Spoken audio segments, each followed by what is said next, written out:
Let's see.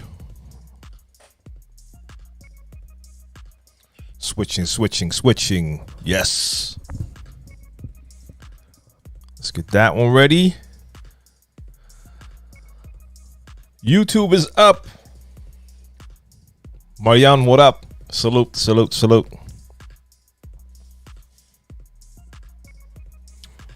And let's see, because I'm doing things a little bit different today. Okay, so Twitch is up as well. Cool. So yeah, let me just turn that SoundCloud thing off. Doesn't really make a lot of sense to have that on. Okay, we can put that here.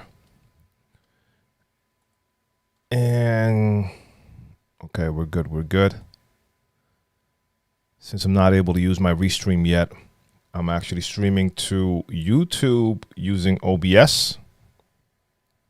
And I'm streaming to Twitch straight from my ATEM Mini Pro. So we'll see how this works out. Where's my phone?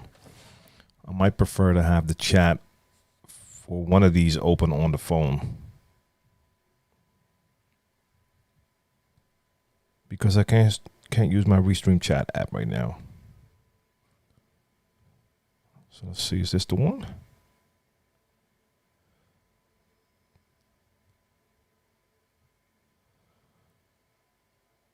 So I do think somehow I think Twitch is not sending the message out the way it normally does. I'm not sure about YouTube either. But YouTube is on, so we hear Earl Whiff is in the building. Salute, Earl Whiff. We got Jet Sounds. We got Leonzo here. So that's working. What's up, yo? What's up?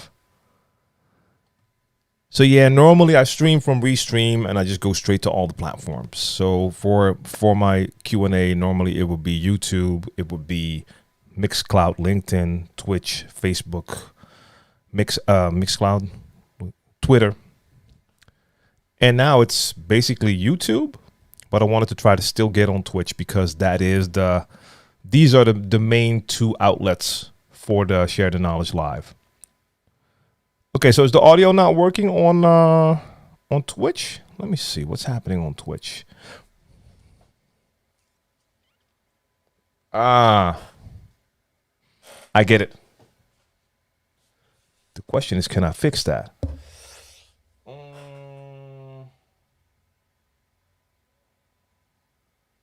Yeah, no, I actually can't. I mean, I can, but yeah, I'm not going to go through that. So I'm just going to put this in the chat on Twitch.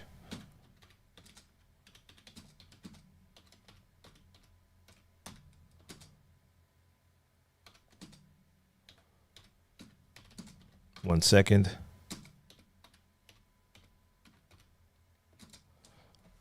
I don't even know if I can pin my own messages. Can I do that? Can I do that? Thing is, I'm streaming to you on YouTube using OBS, and my mic is connected to that. All the cameras do get that connection from the ATEM Mini, but the audio is coming in through that Rodecaster. That's going into OBS. That's not going into the ATEM Mini. So they're seeing me, they're not hearing me. I didn't think about that. And yeah, I mean, I could find cables and route from the Rodecaster to the ATEM Mini Pro to make that work, but I would prefer people come over to YouTube today because I got the overlays on YouTube. We can do stuff on YouTube right now. On Twitch, they're just seeing my camera feed. So I'll take a look at Twitch every now and then, retype it in the chat just in case. Megawatt, the DJ, is in here. Salute. So for any of you in here, SDK Live, Share the Knowledge Live, my weekly DJ Q&A, where we can talk about anything DJ related. And I was working on a couple of things. I was working on some beats. Been doing a lot of production, a lot of beat making and some production lately. And I'm actually making a selection because I want to release more instrumentals. But first, I want to make sure I have my my main partner in crime, Brainpower, have a chance to check out all the beats. And if there's anything in there he wants to use, we'll just set that aside. And all the other stuff, I'm probably just going to give it a little bit of a mix down and send it to or get it online. And I'm talking about getting that on Spotify and everywhere. Yeah, I'm just going to retype that in the chat for the new people to see it.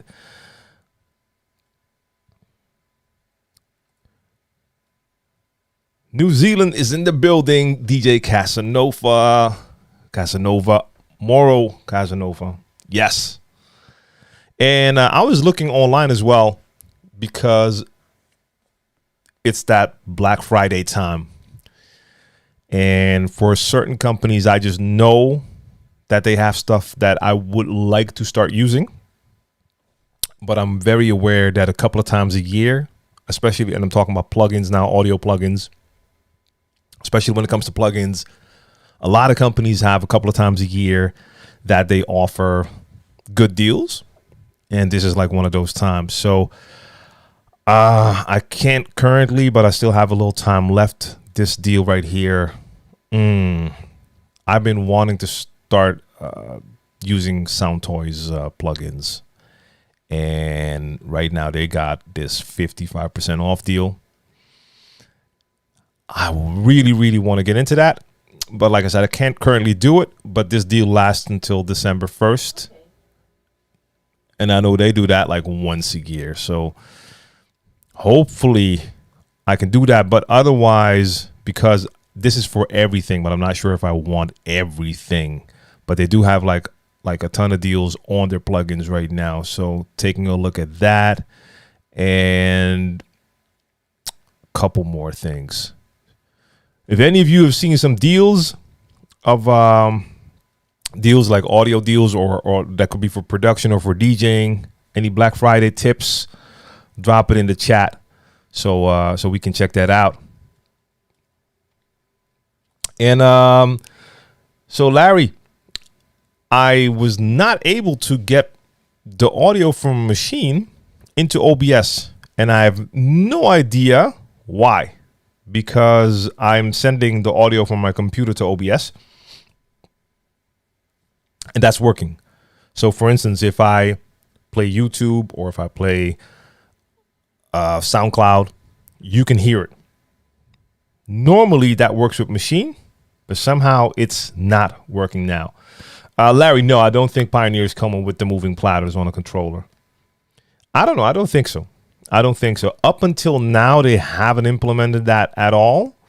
And I don't know if they're going to feel that it's worth it. Because I can imagine that's going to be a pretty hefty investment to develop that. So I'm not sure. I haven't heard anything, that is for sure. But I just don't know. I mean, I love everything with moving platters, but I just don't think, or just don't know if there's a large enough market for it. I mean, I'm always in for it, but I don't know if there's a large market for it. Pioneer has a new standalone that they're talking about right now. Yeah, that's the RX3. So you got the XDJ RX, the RX2. Now they're releasing the RX3. Hopefully I can get my hands on that pretty soon. Loved the RX2. But yeah, again, that's not going to be a motorized platter unit. But the RX2 was really, I really enjoyed using that. This third version has an even larger screen. I haven't really checked out what else it has, but yeah, I want to try that out. How to censor bad words from a song on the fly, and do you think that's a good idea to do that? Well, it depends. Like if you're playing at an event and you just realize like, okay, this has to be a clean event, and you're playing a song and you just know that there's a word coming up. I mean, some controllers and players have something like a reverse feature where you can hit a button and it will just reverse the audio but keep playing the song in the background. So basically you can reverse a single word to censor it. But the simplest thing to do would be just to take your fader down. Like if I'm playing at an event and it's not like everything has to be censored, but I can tell like it's a crowd and there's like all of a sudden I can see that there's like younger kids or whatever, and I'm playing a song and there's like just one like major F-bomb in there that I don't want to come out of those speakers, I'm just going to hold the fader down. And if I have a microphone, maybe I'll say something right at that moment to fill in that silence. But otherwise, I mean, I don't censor. Yeah, Gus, I know. That's why I'm sending people to YouTube. But I wanted to make sure I wanted to test something. So I currently can't use Restream. There was a problem with my payment. Then I updated my information. And I thought they would immediately then bill me again. But they haven't. So I still can't use it. So I'm waiting for that. So my idea today was let me just stream through OBS to YouTube, but use my A10 Mini Pro to go to Twitch. And that actually works. I just forgot one simple step, and that was that I also need to connect audio to the A10 Mini Pro to catch that. You know what? Let me just see if I can't find a cable, because I actually don't want to go back and forth between Twitch and YouTube to send. I mean, I've posted it like in the chat like 5 times now for people to like come over to YouTube. I mean, I do have my audio cables here. So I could go from the headphone output on this one.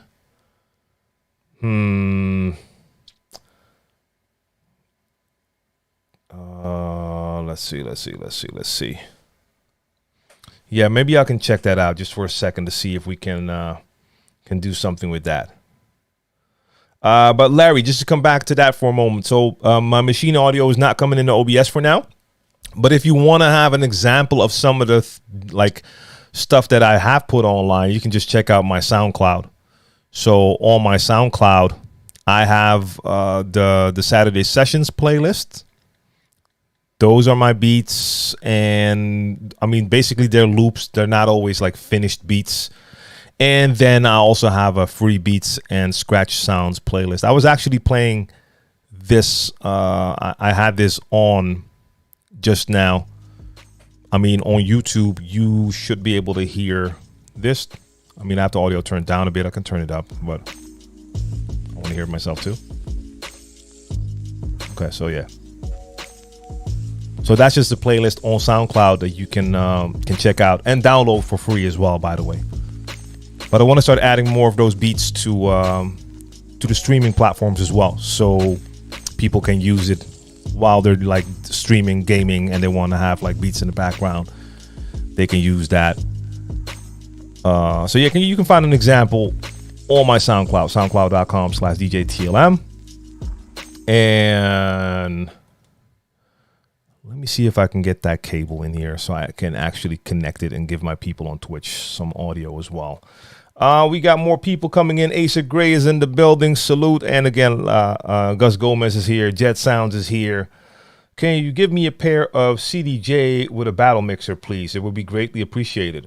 I could imagine that would be greatly appreciated. I would really appreciate a pair of CDJs as well. I don't have CDJs, bro. And if I did, they would be mine, so I couldn't give them away.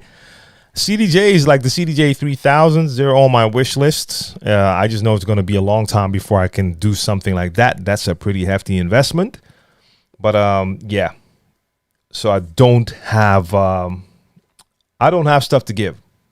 I'm not in that position. Unfortunately, it would be great if I could help people out and just like send equipment all over the globe. I am not in that position. Best place to get new music to play, Chris. Well, either you go for a record pool, like online DJ record pools like DJ City. They have new music, so you get a subscription and then you can download the new music. And another option is to stream it in your DJ software using something like BeatSource. So those are great options that are out there.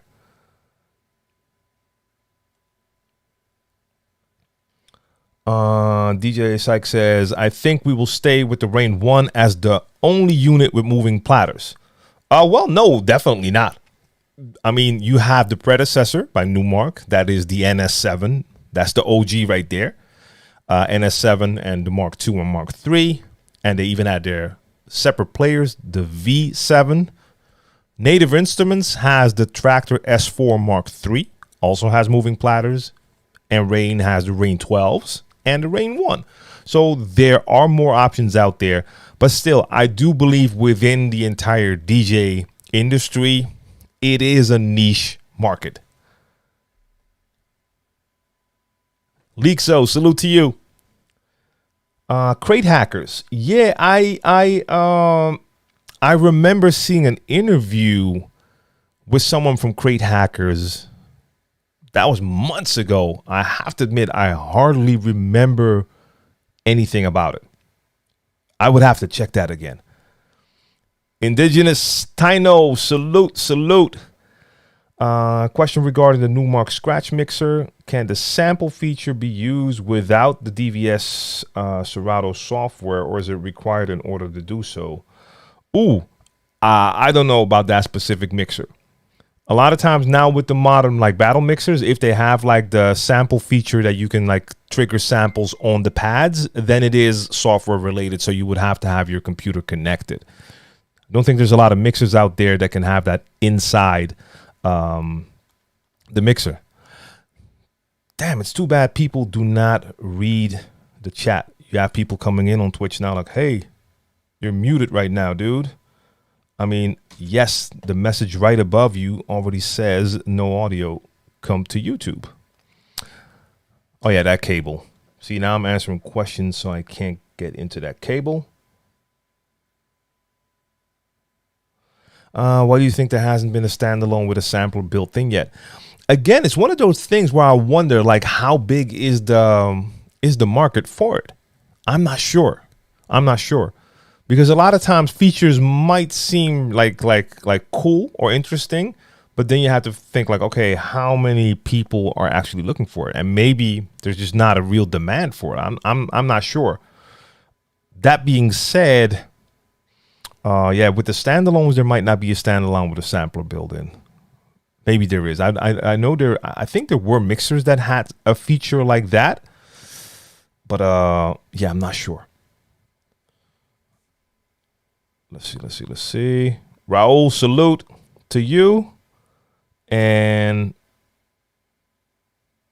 Leonzo, yes, that's what I'm talking about. Like, if the song is playing and you have your fader, if the song is playing and, I mean, right when that word is about to come in, you take your fader down and bring it back up. I mean, a lot of times, you don't need to do that. It's like a very short motion. Most of the times you're only censoring like a word.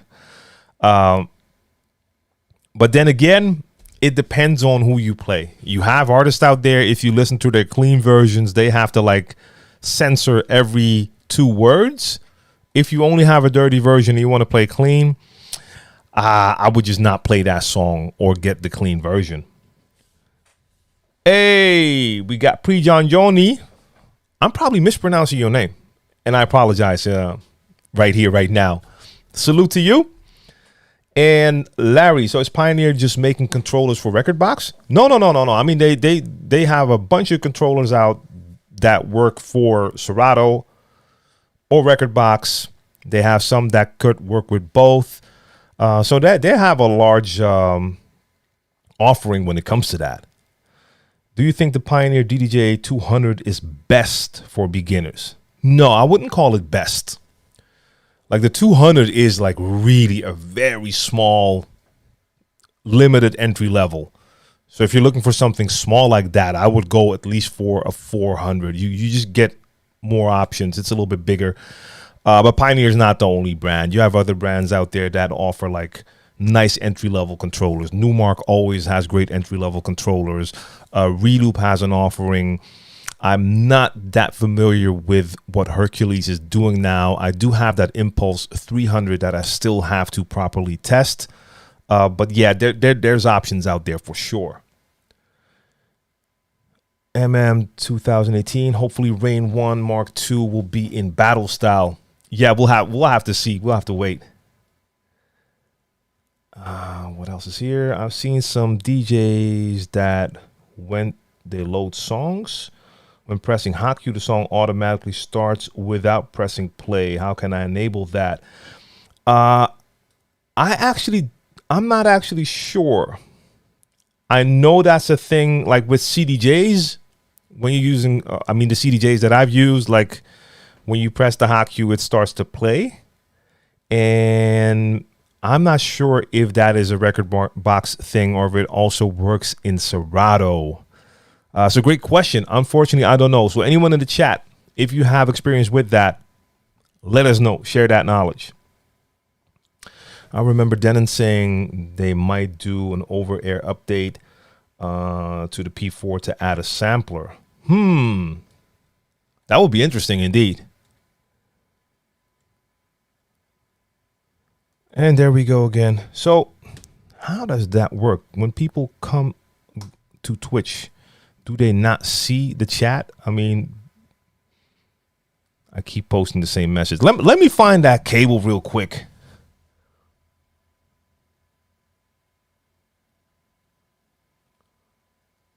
Yeah, let me try to find a cable so we can connect so Twitch has audio, because I don't want to go back and forth the entire time.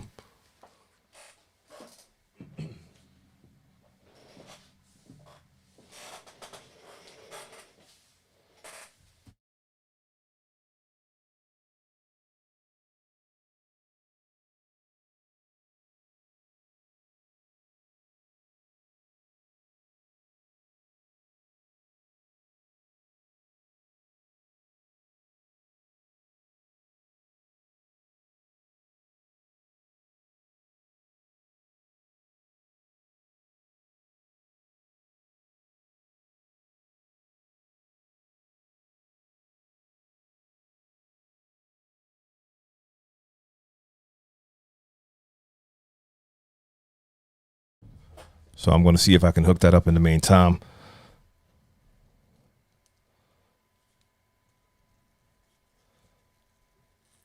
Yep. DJ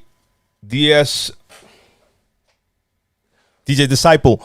Yeah. Like loading and that it starts to play is one thing, but in this case, they're talking about if your track is loaded, it's not playing, but when you press a hot cue, that it starts to play after you press the hot cue. At least I think that is what they were talking about. Let me see if this is long enough, actually.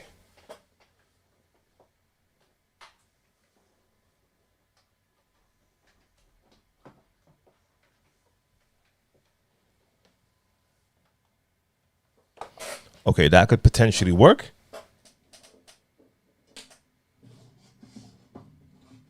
Now the question is where. I need an adapter. All right, give me 1 sec. Let me just play something in the background for people who come in from Twitch so that they understand that there is audio when they're on YouTube.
All right, let me test something real quick.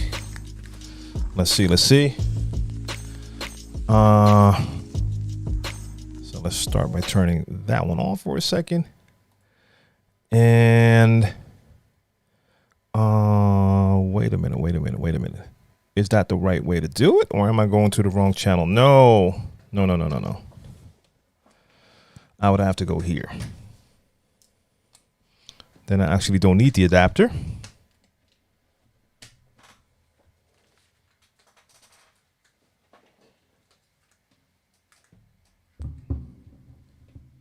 I just won't be able to hear myself. Okay. Let me quickly check if this will work on Twitch. If they're now receiving my audio.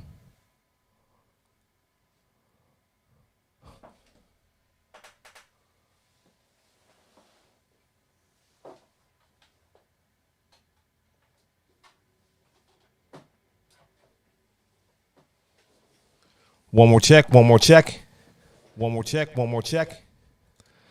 Okay. So I guess I'm going to do this without headphones now. I'm using the headphone output from the Rodecaster to go into my A10 Mini Pro. So for the people tuning in now on YouTube or Twitch, I'm still having some issues with Restream. They couldn't build the card, so I updated my information like 2 days ago. I thought they would immediately make sure that the bill was getting in there, was being paid, but they did not take it out of the take it from the card yet. So my Restream is not working. So I'm streaming from OBS to YouTube, but I thought, hey, let me try a little trick. I have an A10 Mini Pro. You can stream directly from an A10 Mini Pro. So I just programmed the A10 Mini Pro to stream to Twitch, which worked perfectly. I mean, on Twitch right now, you're getting the video. You just won't see any overlays. I just forgot one thing, and that is that the audio is routed from the Rodecaster to the computer to OBS. So the audio is not going to the A10 Mini Pro. That is now solved. So right now, the audio on Twitch is working because I'm using the headphone output from the Rodecaster to go into the A10 Mini.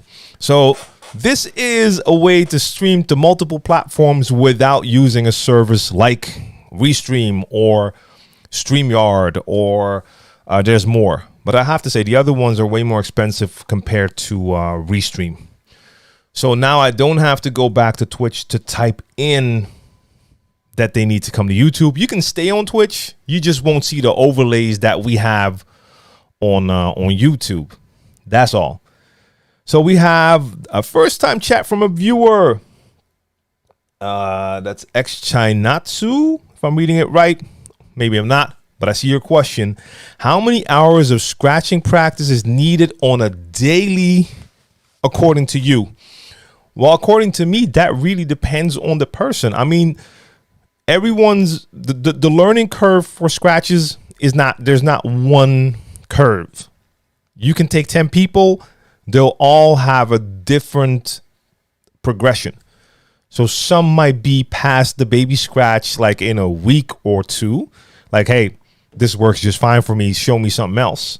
Some might have it in a couple of days because they just have that feel for rhythm. And I mean, mechanically, they're like smooth with it. So you'll give them a platter. They'll move it back and forth. And within like a day, they're like, okay, I can do this to a beat for an hour. And you're like, okay, you can move on to a next technique. I've also seen people who will need longer just to learn how to have their hand on a platter and just do a basic movement back and forth over a beat. So for those people, it might take 10 times longer. So there's no answer. Now, if you have more time per day to spend on practice, chances are you will develop your techniques faster compared to someone who only has like an hour every other day. So if one person has an hour every other day and you can practice 3 hours a day, chances are you can improve faster, depending on also how easily you can learn new techniques, you name it. I always tell the story, like drumming was really, really a major factor for me. It really helped me to understand and just feel movements and how stuff was supposed to work. So that helped me out for sure. But yeah, it depends. It depends. Wait for the Restream Black Friday special. That's when I will extend my sub. That's when I actually subbed like a Black Friday or two ago. Like they had a great deal. Like normally it's like, I don't know, like 19 or whatever a month, and I've been paying $13 per month for the last year or longer. So yeah, I mean, if this doesn't work, then I'll just cancel and start a new subscription. So I should have Restream up and running again next week. That should work. Let's see.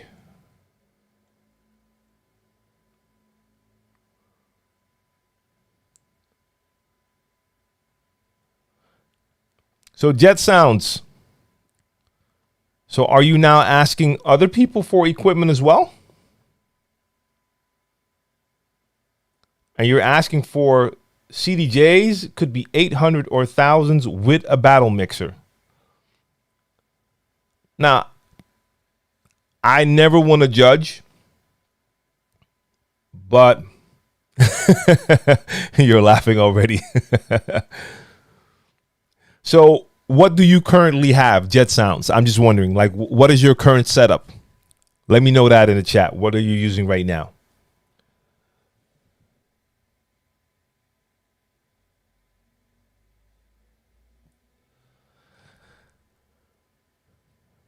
I'm looking at a name. I'm trying to figure out how I'm going to pronounce that. I see the VNDRVD.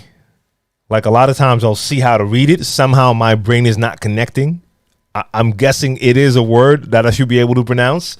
But I'm doing great. Like a lot of times you'll see letters and at first you're looking and then you're like, oh, okay, I get it. Like same with DJ Disciple that I saw like a DSYPL. I'm like, okay, Disciple, I guess. With your name, I'm not getting it yet. Vendor. So if it's a name, let me know. And Jet Sounds, I'm waiting for you to let me know what your current setup is. If you're asking people here for like CDJs and everything, let me know what it is. Yeah, so Mixmaster G, I know. So in this case, there's no chat forwarding going on. Now, I have to say, though, because I did my stream for Twitch from the ATEM Mini, I have the feeling that the message did not go out compared to normally, because there's like only 7 viewers. Now I understand the first viewers on Twitch luckily came over to YouTube. So for the people who are coming into Twitch now, like Costa Rica, salute to you. You're coming in when we do have audio on Twitch now. The rest of us are all on YouTube, and there's no the Restream bot is not active, so you're not going to be able to see the chat on YouTube. So I suggest, Costa Rica, for you and anyone else on Twitch, if you want to join the majority of people, come over to YouTube, because that's where most of the chat is happening. So there's like 7 on Twitch now. But normally that number would be a lot higher. So I'm not sure if that's the difference coming from the ATEM Mini Pro compared to how I normally go through Restream. No clue. Jet Sounds, got you. So you have the SX2. Hey, the SX2 is a dope controller. So why are you in desperate need of CDJs and a battle mixer when you have an SX2? And let's be honest, an SX2 is not like a little entry-level controller. It's not like you have an SB2 or 3. An SX2 is like a lot more than an entry-level controller. So that makes me wonder. So yeah, I understand you have to wait a couple secs, but that's cool. That's actually activated by YouTube. Let me see. I think I can change that actually. Where are you? I never use the YouTube settings. Like normally everything just goes through Restream. So I'm not even looking at these settings, but I know, I think there's a slow mode within the YouTube settings. Let me see. Where? No. Slow mode is active. Let me turn that off. All right. Slow mode is off. Chat away. There you go.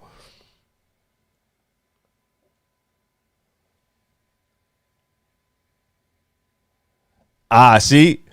I was not going to guess that with the V being an upside down A. Got you.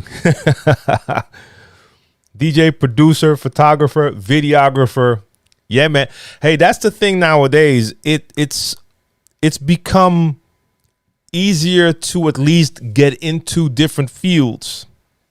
That doesn't mean that we're all going to be pro at everything, but the fact that the threshold is so much lower compared to if you wanted to get into photography or videography, the amount of equipment that was needed. It's it's a lot easier now. So same here. Like I DJ, I make beats, I produce. I'm not really a photographer, but when I need something, like when I need an image, I'll shoot the image. Videographer, yeah, I mean, I do the video stuff as well. And you can just do all those things now. So I love it. Rico Ramos in the building. Troy, what up? Costa Rica. Yes. Yeah, man. So even if you're watching on Twitch now, I mean, you can continue to watch on Twitch. The audio is working. So DJ69 Zoom, salute. I see you. It's just that the chat is not being forwarded. So a lot of people are on YouTube right now. But yeah, I'm still watching what happens on Twitch. So right now I'm using a combination of 3 cameras. This right here is the GoPro Hero 10. This one here is the GoPro Hero 9. Well, you won't see a lot right now because it's pretty dark out there. I would have to like get some more light in there, and then the image will look a lot better. But that is the overhead cam that I normally use for my mix streams. And then I have my old GoPro Hero 5. And right now I'm just using that as like an like that total shot. I mean, it's just cool to use it that way. The color and quality on this camera is not the same compared to the 9 and 10. So I don't like to use it in the normal combo, but like this, just to have it as that overview shot so you can see me like roll through my studio.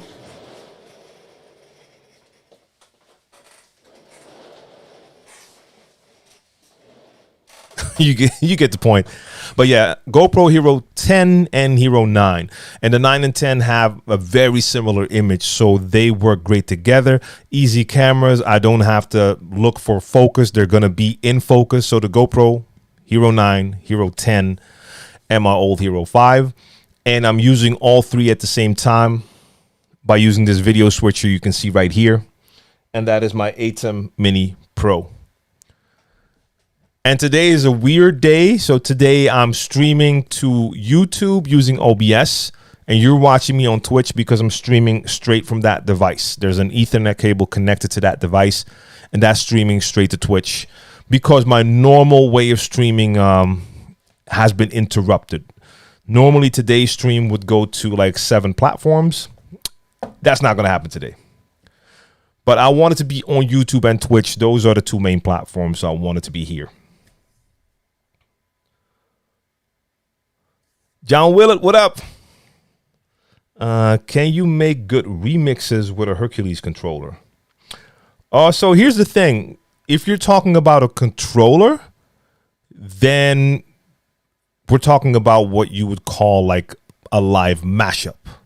I mean, back in the days, we didn't have the word mashup. So if you would take like an acapella and take a different instrumental and you would put it together, we would say that you were doing like a live remix. Now they'll call that a mashup. And a lot of times when people hear remix, they're talking about you actually making, producing new music for an existing song. So if we're talking about making music, then we're not talking about what you do on a controller. But if we're talking about doing like a good mashup, you can do that on any controller. All you need is an instrumental and an acapella. So take one song, take the acapella version, take a different song, take the instrumental, and then you mix them together.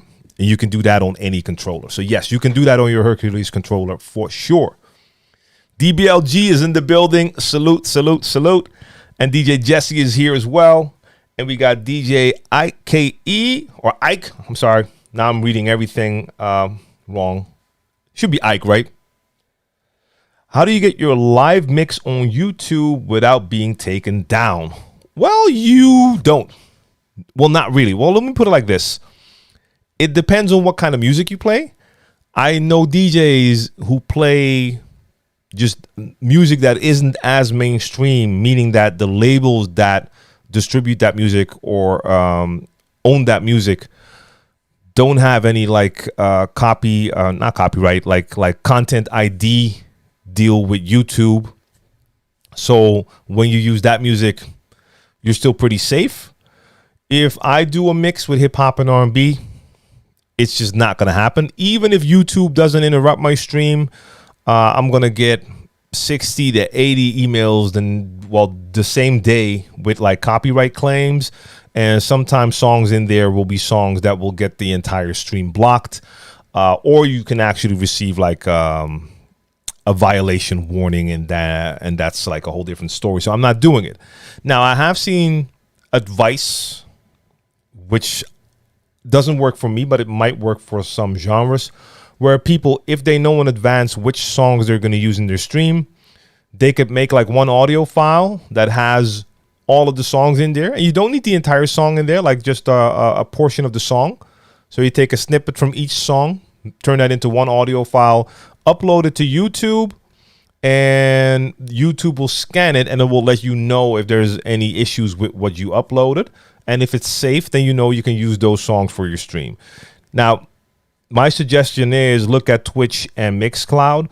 Twitch will not give you any issues during your live stream. The only thing that will happen if there's copyrighted music in there and there are claims, that the replay will be muted. But beyond that, I haven't had any issues with live streaming my mixes on Twitch. The replays, I'll just delete them straight away, but the live mix is working. And then Mixcloud, which is 100% safe. You can stream there with no issues. The only thing is they don't have a video replay. They only have an audio replay. But YouTube will remain to be an issue. So with Afro beats, I'm not sure. I'm not sure when it comes to the labels what will work and what won't work. So, for instance, Mojax, shout out to my bro Mojax. He has the Progress stream where he's playing progressive house. And I see him uploading all his replays. And I think he hasn't had issues with that. So it depends on the type of music and type of labels, you name it.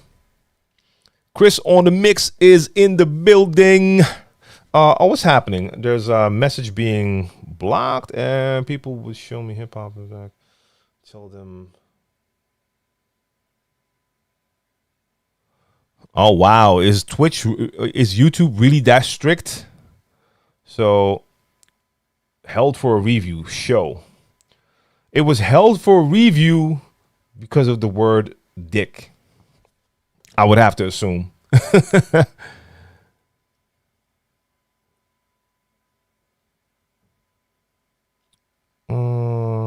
Let's see. Did I miss anything? Oh, I missed one here. Can you tell me what's the best beginner DJ transition a beginner should know how to do? The best DJ transition for beginners. Well, to me, I would always say just make sure you get the fundamentals right. So know how to count music. So you understand the structure of your songs. You know about beats, bars, and phrases. And just to make sure that you start your transition on the right count so that you're mixing your phrases correctly. That to me is the most important part. Beyond that, like when I do transitions, I'm pretty basic. Like I'm very basic, actually. Most of the times, the only thing I do is I do use my EQ, but I use it in a very basic standard way. So I'm not really subtle. Like I won't be changing a little bit of the low end and mid and high. Most of the times, if I'm bringing a new song in and I'm doing it in a subtle manner, when I bring the new song in, I'll have all the low end out of that song. And then during the transition, I'll add that bass and take the bass of the outgoing track out. If I wanted the transition to be more noticeable, then I'll bring the new track in with all the EQ settings just set to neutral. But as soon as I bring it in, I'll take all the low end out of the track that was already playing. I don't want to have low end on both tracks playing at the same time. That's going to be too much bass. But a lot of times I do not do more than that when it comes to my transitions. The rest of my transition action is that halfway through a transition, I might start to scratch with one track and stuff like that. But I'm super, super, super basic. Let me get back to Jet Sounds because I forgot to read your answer, actually. I learned how to DJ digitally, meaning on software. DJ, virtual DJ. Now I want a record or CD practice. Okay, I don't really see the use of CD practice, because if you're using CDJs, that is the same feeling as using controllers. It's a static plastic jog wheel, so there's not a lot of difference there. Now, yes, there could be a size difference. Jog wheels have a different feeling to them, but there's not a lot of difference between controllers or CDJs when it comes to how you use them. Now, if we're talking about vinyl and turntables, that is a different feeling, of course. But yeah, I mean, it's beyond that. Like if you have the SX2, if you take, for instance, the DDJ 1000, those jog wheels are the same as the jog wheels on the CDJ 2000. There's no difference.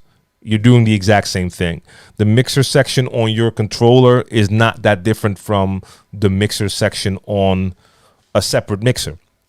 Now, granted, you were talking about a battle mixer. A battle mixer might have a layout that's a little bit different, but then again, the battle mixer will have performance pads, and your SX2 has the performance pads below the jog wheels, but there's not that much of a difference there. So I don't think there's a desperate need for that. It would be cool to have, but I mean, you are already in a position where you can actually practice and play with the setup you have right now. Do you like tech house? No. I'm more of an electronic vibe, but I'm learning to mix hip hop R&B, which I started to like 5 years ago, because before it was only electronic. Yeah, and there's a definite difference to it. If you're used to playing any type of house music and you switch to hip hop R&B, in the beginning it can be a little bit of a shock, because now you're dealing with different drum patterns. It's not just the 4 to the floor. The structure of the songs can be a little bit different, because a lot of times with hip hop and R&B, it's not like you have an intro, a build up, and a drop. Even though I think tech house doesn't really have that the same way. I'm probably thinking more of the EDM style build ups and drops. But you catch my drift, right? Like hip hop and R&B just has a different approach to it. And I wouldn't say I don't like house, but I'm not into house. There are certain house types and subgenres that I really like when I hear them, but it's more of the soulful, funky house. Like once a year, I DJ at this dance battle. I do the hip hop part of the battle, and then you have other DJs to fill in the other genres. And you have one DJ, he plays for what they call freestyle. Then the dancers are doing all sorts of styles. And then you have a DJ for the house music. And then you have the dancers dancing to house. The house music that DJ plays, like every year I'm there, when I'm hearing him play, I'm hearing so many songs that make me say, like, oh yeah, this vibe I really like. And it's always like the more soulful, funky house. So I like that. I just never really got into it. Now, mind you, I'm from Amsterdam. I'm from the Netherlands. Like house has a very rich history here, and I've had to hear a lot of house in my days even when I didn't want to, but because the club that you would be at would be playing house. I've been to like raves in warehouses. I've seen it, and I mean, I've had some fun there, but it's just not really my music. Even though if you look at like UK garage, stuff like that, like related genres, I'm into those. Do you like learning how to burn CDs of your mixes just in case somebody wants that music after your show? Well, back in the days, yeah. Now, like CDs, I think most of the people, if you hand them a CD, they won't know what to do with it because most people don't have CD players anymore. So that's why it's important to have mixes online so people can just go check out what you have online. Or if you want to have it, if you go play somewhere and you want to make sure that if you run into a promoter, an owner, and you want to give them your mixes, you should have them on flash drives. But CDs, yeah, I mean, I come from the era, I went through that. I mean, I still have a CD burning tower here that can burn 7 CDs at the same time. It burns a CD in like 3 minutes, and we were pumping them out like by the tons to get them out. Also, like to sell mixtapes, but also if you needed like promo copies or whatever, that is now obsolete. Most cars won't have a CD player. Most computers don't have the CD slot anymore. So, yeah, flash drives or just have it online. If you have stuff online, I think that's always the way to go. So same thing for me, for instance. Now, you're watching on YouTube, so you can see it. Like right here on the screen, you see my Mana page up here. And Mana is basically just, it's just like a landing page where you can have a bunch of links. I mean, there's multiple services who can do this, like the link in bio, link trees, you name it. Mana has the same thing. So if I give people this link, and of course, in my case, I can also just send them to my website. But in this case, also, like, I have a bunch of things going on here. In this case, the top row is all about the Saturday Super Session Part 9. But then I have my podcast. I have my Share the Knowledge live replays. And then I have my mixes here as well. So I can always send people somewhere if I want them to hear my stuff. But CDs, yeah. That ship has sailed for most people.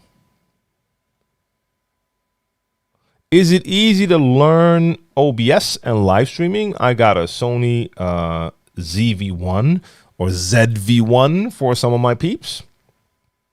I mean, the OBS basics are pretty easy, but OBS can do a lot more, and I'm still discovering things all the time. So if you want to get the most out of OBS, there's a ton of tutorials online that can show you everything, but the basics are pretty easy to understand. So that works nicely. Mixmaster G has something here about that. The ZV-1 has USB out. You need to use the Sony software, and it's 720 only. If you want 1080p, get a cam link. Yeah, of course, but that's about getting the video into OBS. So that's indeed, if you want to use OBS, you will need to get your video into your computer. And for some devices, you can connect them over USB.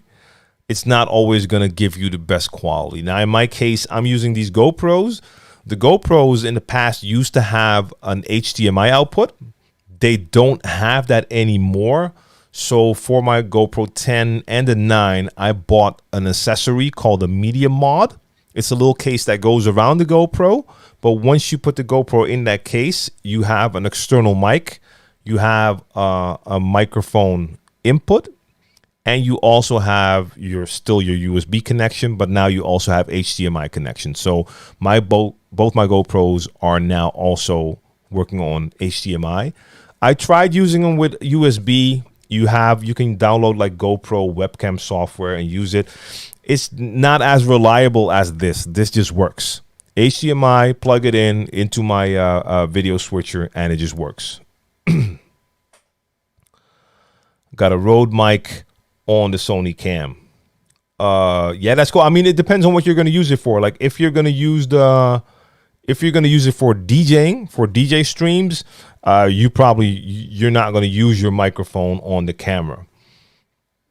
But for other stuff, if you're going to do a stream like this, you could have a camera with the mic on top of the camera. That can work as well.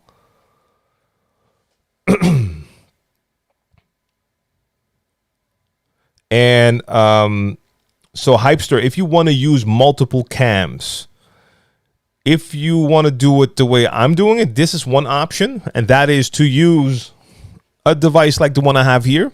This is called an ATEM Mini Pro. There's also an ATEM Mini that's a cheaper version, does the same thing, but it doesn't have the streaming straight out the box.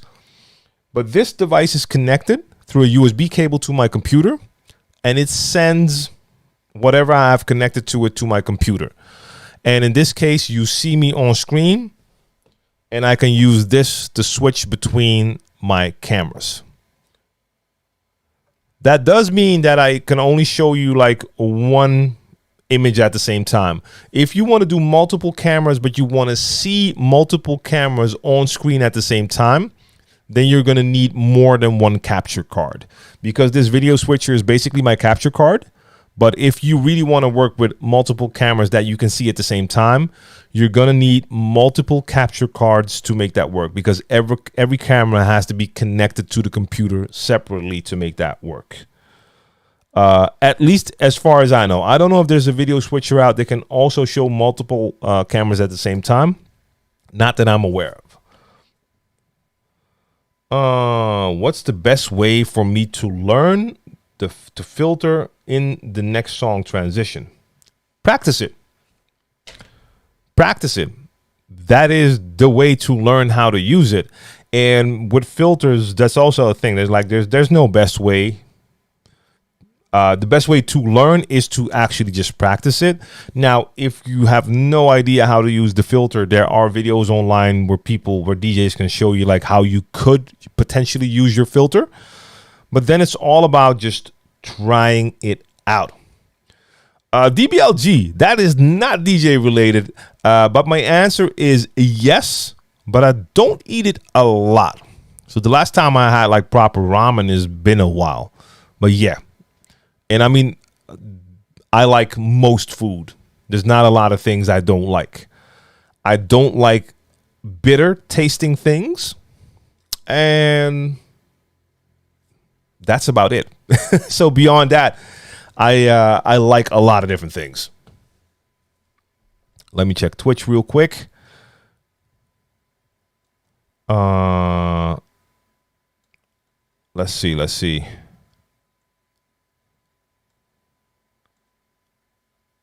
I think I answered Zoom's questions. Is it okay on vinyl? I don't know what that means, because you were talking about the camera and the switcher. So maybe I missed something. Okay, got you. Going back. And for the people on Twitch, most of us are on YouTube. That's where most of the chat is happening. So yeah, you can stay on Twitch, but you can also join us on YouTube. Do I need a cam link 4K for streaming? You know what? I'm going to leave you and Mixmaster Geo up to it, because you're doing a good job there. Let's see what else. Let's see. I put it out there to my family that I wanted an ATEM Mini for Christmas. We'll see how that goes. Yep. I wish you the best of luck. Well, yeah, Costa Rica. I mean, yes, that is indeed an option. Picture in picture. That works. The only thing is, if you use picture in picture in its normal way. So, which camera is on the picture in picture right now? Because that is really dark. It's probably camera 1, huh? Yeah, camera 1 is black, so there's no camera there. But like here, that black square in the right corner, that is another camera. There is a way inside the ATEM software, you can set up macros and you can adjust the sizes of the picture in picture. But all I do know is that if you switch to any different like setting, then everything is gone again. And I saw ways to work with that, but I still have to spend more time to get that. So in my streams, I do use the picture-in-picture indeed. So that is something I forgot. A lot of times when you see me streaming, you might see the top view and then you'll see me in the picture-in-picture, just as a smaller frame right there. But you have more flexibility if you would have like actual separate inputs going into the computer. Like the way I have it set up on my screen now with like my machine screen and an internet browser and my camera, you could do fun stuff with multiple cameras. That's going to be a little bit harder to do inside an A10 Mini or Pro. So again, the difference between the A10 Mini and the A10 Mini Pro all has to do that the A10 Mini Pro has the standalone streaming feature. That's how I'm streaming to Twitch right now. Most of you probably won't need that if you're only using it in the studio, even though this has saved me a couple of times. So yeah, multiple sources. I mean, even with the switcher, I've been thinking about maybe at least taking one cam and using a separate like cam link to have like a dedicated separate camera in there as well. But oh well, we can all have like things on our list for future upgrades, you name it. What do you think of the DJ T1? I didn't like it that much. If I'm not mistaken, the DJ T1 was Pioneer's controller for Traktor, and I remember that it was limited compared to using a Native Instruments controller. So they didn't give you all the features. Now, I wasn't a Traktor user, but at that time, my next door neighbor, he was more into percussion and stuff like that, but he also bought a controller, and he bought that DJ T1. And he showed me, but it was like, yeah, there were a bunch of things he couldn't do from the controller. And you could do those things from a Native Instruments controller. I think that was one of Native Instruments' biggest mistakes at the time, that they really limited other manufacturers. So the Native Instruments gear was always better than gear that would support the software. Yeah. Let's see. So Mixmaster G, you had it. I'm right? It was kind of limited compared to what Native Instruments controllers did, right? Because that is what the neighbor told me. And I used it for a second, but I wasn't knowledgeable enough about Traktor to know all about all the features. But I just know from experience that a lot of devices that were not Native Instruments devices just didn't work as smooth with Traktor compared to like Native Instruments devices. Let's see. I know someone who has an ATEM with 8 channels. You can do picture-in-picture with it. Oh, yeah, I missed that one. Yeah, you can. Like, you can do it with this one, but you also have, like, they came out with the ATEM Mini, ATEM Mini Pro, ATEM Mini ISO, and then they went with the ATEM Mini, I think it's called Extreme. 8 inputs for cameras. You have the ISO where you can have, like, you can record 8 individual things. You have dedicated buttons for macro scenes and stuff like that. It is a beast.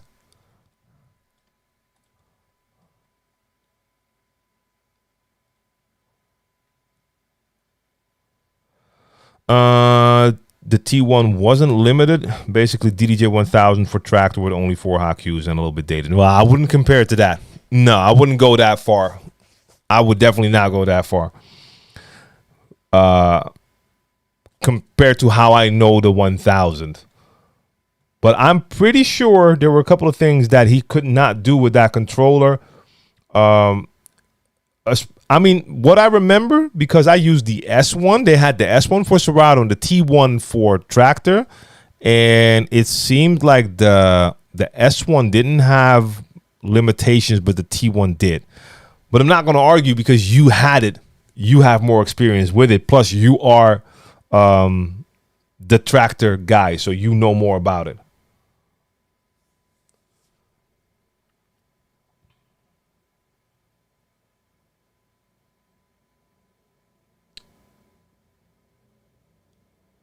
So I don't know, and maybe you're right. Maybe that came with updates too. I have no idea. I tried it out when it first came out because I remember my neighbor bought it when it came out.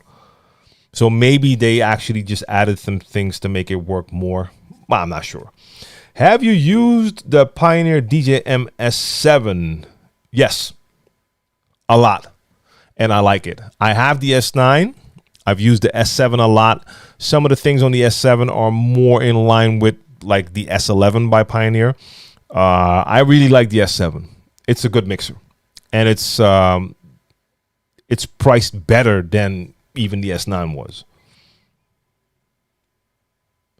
Are there any rules in mixing? Yeah, a couple.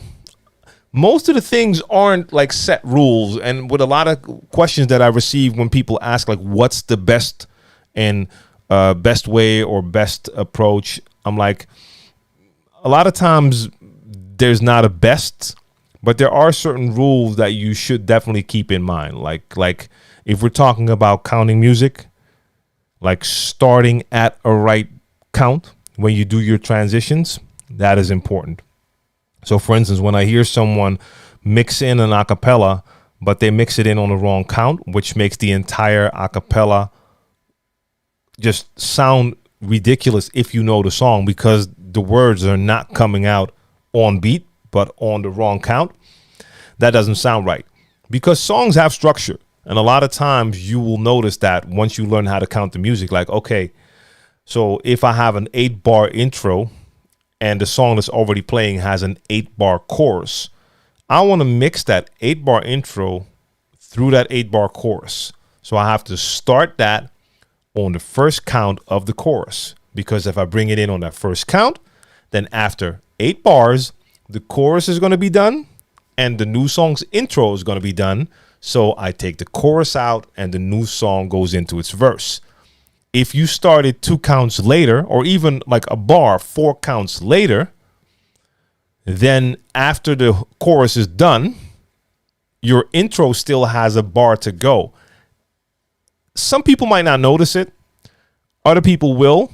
Sometimes people don't even realize what's wrong, but they can tell that something was off. So yeah, beyond that, I mean, there's not a lot of rules. So I would say another thing that it's not really a rule, but a guideline, is that you want to make sure that you're watching your levels. So if you're playing 5 songs in a row, you don't want the first song to be this loud, second song is this loud, third song is this loud, and then you're here. You would want to keep your levels so that you do have a steady volume. Now, during the night, that volume might go up. As the energy goes up, your volume might go up a bit, but it should not be this. And I've heard DJs, and you could tell, like, okay, they are not paying attention to their output, because like they would have a song playing like pretty damn loud, and the next song they mixed in was so much lower in volume that even though the song had the energy, just because of the lack of volume, that energy was not there. And you could tell like the entire crowd just felt that, like the energy was just sucked out of the room. And the DJ clearly didn't notice, because he was already looking for his next song and listening. And you're like, yo, you're not paying attention to your levels, your monitoring. So it's not a rule, but I mean, it will make your mix sound a lot better if you pay attention to your levels. Another thing that's not an actual rule, but a lot of people will appreciate it, and it has to do with the volume as well. If you look at the metering on your mixer, you want to try to stay out of the red, if possible, because the audio quality will improve if you make sure you're not clipping. It's not a rule. With some mixers, if you go into the red, you don't clearly hear it. With other mixers, you might hear it a little bit more.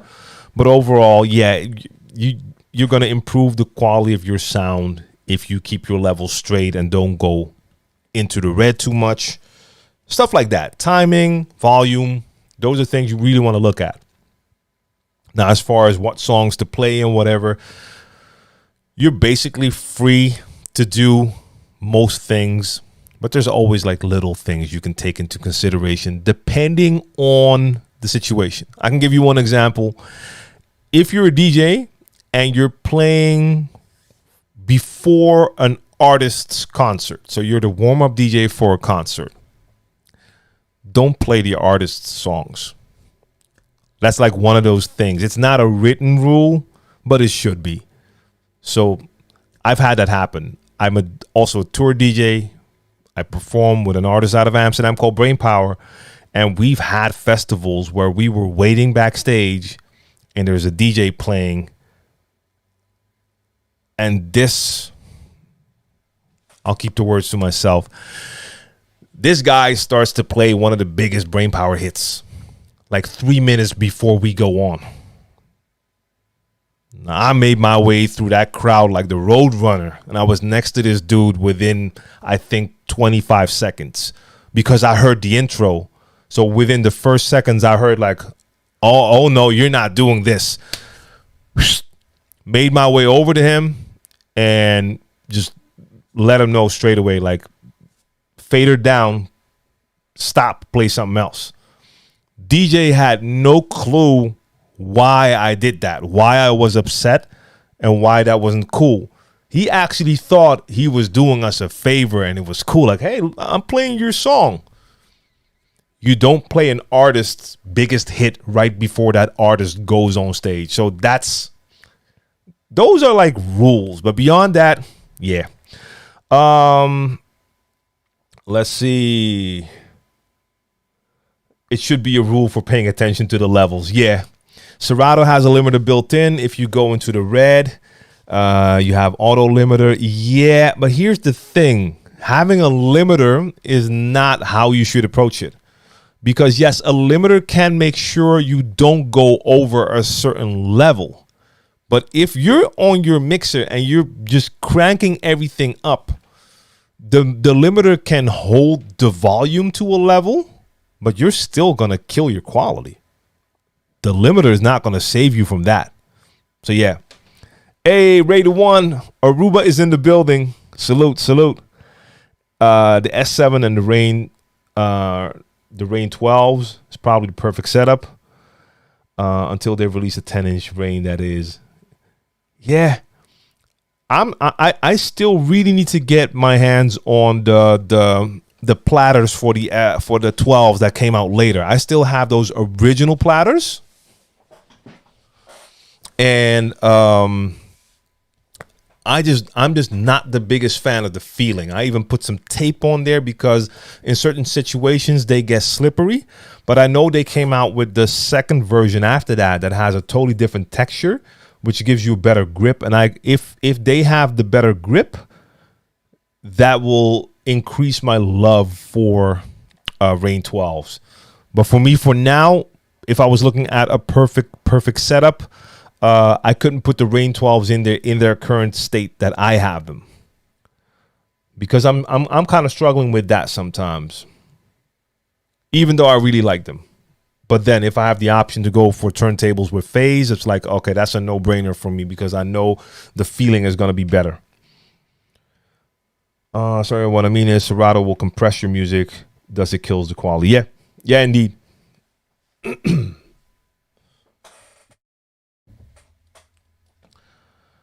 So it seemed to have worked a little bit. I mean, we still have people on Twitch. That's all good. And I mean, it's not like I'm doing a lot with the overlay, so you're not really missing a lot now. How do you record your mixes? Well, you have a lot of different options nowadays. So I come from the era where when you just had to have some sort of external recording device. So you had your DJ setup, and most of the mixers would have, the club mixers would have the master out going to the PA system, but they would have a second master. Some would even have a rec out, a recording output. And I would connect an external recorder, like a field recorder, to my mixer to record those mixes. You could also, if you're at home, and I've done this on the road as well, take the output from your mixer controller and send it to a computer to record inside a computer. I've done gigs where I had a second laptop, and then I would route the output from my mixer into the input on that laptop. It works, but it wasn't the greatest. Now, with a lot of DJ software, you'll have the option to just record in your DJ software. Or with certain standalone players, like I know Gus Gomez was talking about selling his RX. I don't remember if the RX had it, but I know the RX2 has 2 USB inputs, and you could use one of those USB inputs to just have a flash drive in there, and that could record whatever you're doing. So it also depends on what equipment you're using. But if you're using DJ software, like you can record inside your DJ software, and that can work. In my case, I can record in my DJ software. Otherwise, I'll take the output from the mixer, and that goes into my audio interface that's connected to my computer. And then I can use any software inside my computer to record. And for my live streams, I don't even have to do that because I'm streaming using OBS. And every time I stream, I record my stream in OBS. So there's a plethora of options there. Hypester. So I'm using, the current setup is 3 GoPros. A GoPro 10, Hero 10, Hero 9. Yes, and it's dark now because I don't have all the lights aimed at that spot, but that's the Hero 9, Hero 10, and this is my old Hero 5. All of them connected to my video switcher, my ATEM Mini Pro, and that is connected to the computer. Any advice for a new DJ with a 5-hour set? DJI. So first off, when you're playing a 5-hour set, please keep in mind that you cannot and should not play one level of energy for 5 hours. So if you're doing a 5-hour set, then most of the times you'll be playing from warm-up time to prime time, meaning that when you start to play, your role is totally different. You're basically the warm-up DJ at that time, meaning your energy is going to be lower. You're just setting up the mood, and then you take it from there and you start to build up the energy until you get to a point which could be considered prime time, and then you're going to be playing with a lot more energy. But even when you get to that high energy, you're not going to stay there the entire time. You're going to take little breaks in there. Now, as a new DJ, it's going to be probably pretty hard to get that right because you're still getting used to learning how to read a crowd and all of that. But just know that you can't please like a crowd for 5 hours straight with just bangers. You have to take your time. And of course, have plenty of music there. I think Mixmaster G is saying something like that. Yeah, have enough tracks. Make sure the tags are complete. I mean, yes, that can help for sure because it's going to make it easier for you to find songs if you're in a certain mood. That is going to make it a little bit easier to find a track that could work with that song. But yeah, 5 hours is a long time. Also, make sure you have at least a couple of tracks in your collection that are longer. And when I say longer, that are long enough that you can possibly go and make it to the restroom and back. Because for some, 5 hours straight is no problem. But for a lot of us during that 5 hour set, you might need to go to the bathroom. So you need a longer song to make sure you have time to go and come back. Yeah. Why do you have another monitor on your left? Well, that's going to be your left and my right, I have to assume, because this is my left and there's no monitors there. Well, I don't have this is the setup. The screen you're seeing right there, that TV screen, that is showing you or showing me the output from my ATEM Mini. So it's showing me what's happening on my ATEM Mini. So now it's just showing you one camera. If it's in this mode, now it shows all of the different camera views, and it's showing the inputs and you name it. Normally when I'm doing my mix stream, that is the screen I'm looking at. So I can see my output. I can see everything that's happening on all cameras. And then the monitor next to that, because there's two there. There's a TV and a monitor there. The monitor with the logo on, that will normally display the DJ software that I'm using. Until I have a new laptop, I'm DJing using the studio computer as the DJ computer. So I need a screen there so I can see what I'm doing. So that's what that's doing. Now, does it have any purpose right now? No, not at all. But I turned it on when I was setting up the cameras, so I don't have to look at the computer. I can just see what's happening over there. And now it's just there. But when you see it like this, it actually looks the same as what you're seeing. So in this position, you probably understand that it's a different thing going on there. Have you ever declined DJ gigs and then thought, man, I just missed a bunch of money that's not in my pocket? No.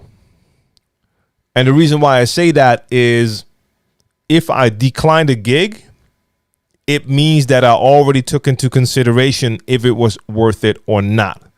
So if I receive a request, then I can take a look and say, okay, is this a gig I would want to do? Is the pay sufficient? And I look at the pros and cons. So if I decide that I'm going to decline, then I already thought about that and there's no room for regrets. So no, because I'm not just going to decline out of the blue. I'm going to take it into consideration. Now, could it be that someone offers me a gig that's going to pay a lot of money, but I can just tell by the description that it's not for me? Then I decide that it's not for me. And then the money is not even a thought anymore because the gig was not for me. And DJ I hope that helps. I hope that helps you out. Good luck. Good luck with that gig. I haven't done 5 hours in a long time. I used to do those 6-hour sets, and it's work. It is work. Make sure you get plenty of sleep in the days leading up to that so you have your energy up, and drink plenty of water while you're doing it, even though that's going to make you go to the bathroom faster. But like 5 hours is a workout. It is. Is it good to have over 10 songs in Serato? I'm not sure what that means, because you should have a music collection inside your DJ software if you're going to DJ. If you only have 10 songs in Serato, that means you can only play 10 songs. So you most likely should have a lot more than that inside your DJ software. DJ Abyss or Apsis. Apsis was good. I have a channel by the same name, but I'm not getting any subscribers and not many views as well from the many mixes I made. Could you help me with getting more exposure of my channel? So wait, what are we talking about? On which platform are we talking about? Because you're talking about mixes. So YouTube, is that what you're talking about? Oh, okay. So I guess it was a typo. Because now it's 10,000 songs. Yeah, that's a little bit different than 10. Well, my personal philosophy is I want to have less music, not more. So for some, 10,000 is the way to go because they just want to have a ton of music in there. So they're ready for any type of gig, any type of option. They're always ready. They know they'll have music for any occasion. In my personal experience, I just found that when my folders were just larger, I just found myself having to scroll way more and kind of not being able to see the forest through the trees. Like too many songs, you kind of lose the perspective a little bit. But for some, it works. So that's a personal thing. You have to see, okay, how does this work for me? So for me personally, like I compare it to that I had to go to a store to buy a new vacuum cleaner.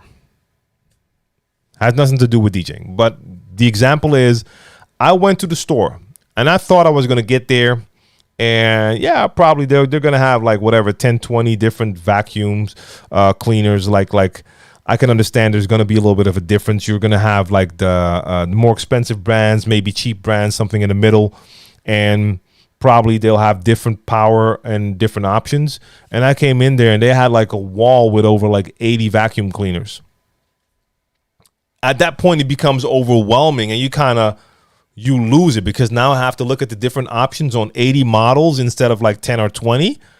I feel the same way with having folders that have like thousands of songs in there. It becomes too much. But again, that's for me. What are your thoughts? Is it better to do long sets or better to do shorter? If so, why? So Daniel, I think it is very important that you learn or experience longer sets, because they give you a different perspective of how a night actually works. And playing longer sets also gives you a better understanding and more empathy towards DJs that play after you. I see a lot of DJs that start out and all they know is how to play 1 hour sets, and they feel that in that 1 hour set they have to play every banger they know, because that's the only way they can prove they can DJ, when that's not how it works. And even if they're playing the warm-up role and there's like 3 more DJs after them, they just go at it like full on energy, because they have no perspective of how things work. When you learn how to do longer sets, like I've done a lot of 6 hour sets, and I've also played a lot of events where I used to play with like one other DJ, and we would play the entire event. Those were our own events, and they were at least 6 hours or more. So when you do those events, first off, you get a better understanding of how a night progresses, and you totally understand your warm-up function, or that build-up hour when there are more people in there, but it's not prime time yet. And even though there's not another DJ playing prime time, it's you playing prime time, you do get a better understanding of, okay, it's too early for this. So right now I'm playing this until we get to that point. When there's enough people and I can see on my clock it's about that time, then we can turn it up a notch. And also at a certain point, you want to like bring it back down again. So you build endurance, you learn to read a crowd better with longer sets. I think it's a great learning opportunity to play longer sets. Now, does that mean you should always play longer sets? No, but I think it is something that should be part of your growth, of your learning process, you name it. So I don't do sets like that anymore. Most of my bookings will be 1 or 2 hour sets. And I think I agree with DBLG. 2 hours is probably my favorite too, because 1 hour a lot of times doesn't give you enough time to truly build with an audience. 2 hours gives you time to, even within your own set, have a little bit of a warm up and build it up and take it somewhere. But yeah. How do I get my DJ name out with COVID going on? We have the internet. I mean, COVID is not holding you back from spreading your name online. Because let's be honest, if a DJ wants to spread their name, it's not like you're going out and you're just going to talk to people in the street like, hey, I'm a DJ. Look, no. Now, networking is a thing. Like without COVID, you could probably be going to more places and network with other DJs and owners, promoters. But just besides that, we have the internet. We have social media. There's platforms everywhere, and there's plenty of ways to get yourself out there. Now, that does mean you'll have to create content to be out there. And I need to go back for a second because we were talking about something with DJ Abs's. Did he leave more messages? Let me see real quick. Hey, Vinyl Touch. Vinyl Touch, make your way over to YouTube. T Diesel, what's good? Make your way over to YouTube if you can. Because most of us are on YouTube, and right now the messages are not being forwarded to the chat. So if you want to be part of the larger conversation, you should hop over that way. But T Diesel, I see you. And Vinyl Touch, I see you. I'll get to your question. I've seen it, T Diesel. But for now, I have to go back to this one right here. So Abscess was talking about, yeah, okay, so you have a YouTube channel. And so you have mixes. You have mixes on YouTube, but you're not getting subscribers and not many views. Well, first off, I mean, you can post some mixes online, but if you don't have a following currently, chances that people will run into your channel and see your mixes are slim. So you would actually have to actively promote your channel, whatever you're on. So if you're posting mixes on YouTube, you need to send whatever following you have to YouTube. If it's on Mixcloud, you got to send them to Mixcloud. If it's on Twitch, you got to send them to Twitch. That's your following. Now, beyond that, you should find your look for your market. So let's say, for instance, if you're posting mixes and those are hip hop mixes and you're playing a lot of new hip hop, then you need an audience that is into that music. So you need to go online and become part of that community. So for instance, on Instagram, you can look for the hashtags of those artists, or just the artists that you play. You can go to their profiles, and on their posts, you can comment like the fans of those artists. And when you comment, you're not going to post, "I'm a DJ, go check out my mix." It doesn't work. It's highly annoying. I see people do it sometimes. I don't think that is the way to go. But you should actually comment on those artists' songs, because those are the artists you play. So you like that music. So you most likely will have an opinion when it comes to that music. So you should be just posting and be part of that. Now, if you're posting valuable content, or at least people can see you, you might say something about an artist and some of the fans see you say that and they're like, "Hey, cool. Yeah, he likes that too. Oh, DJ. Oh, let me click on that." And it's not an overnight thing. You're going to have to just actively be a part of that community. On all your own posts, you can post snippets in different places, IG, but also TikTok. Post snippets on TikTok and try to send people to your platform. Because, and I don't know, like, how many mixes do you have on there? How often do you post? Because there's also a level of consistency that is needed to grow on any social media platform. Now, TikTok probably has the highest discoverability when it comes to that, because some people will post stuff on there. Oh, sorry, on YouTube, the shorts work really well as well for some people. I've seen that happen with my oldest son. Like, he had some gameplay posts on his YouTube channel, and they weren't really being watched. Now, he started posting like the YouTube shorts, like those short clips, and he's had multiple clips in there that just went to like 600, 800 and more views, when the other ones had like 12 views. So there is something of a discoverability factor in the shorts. Same thing with Instagram Reels, same thing with TikTok, because of the way people consume it.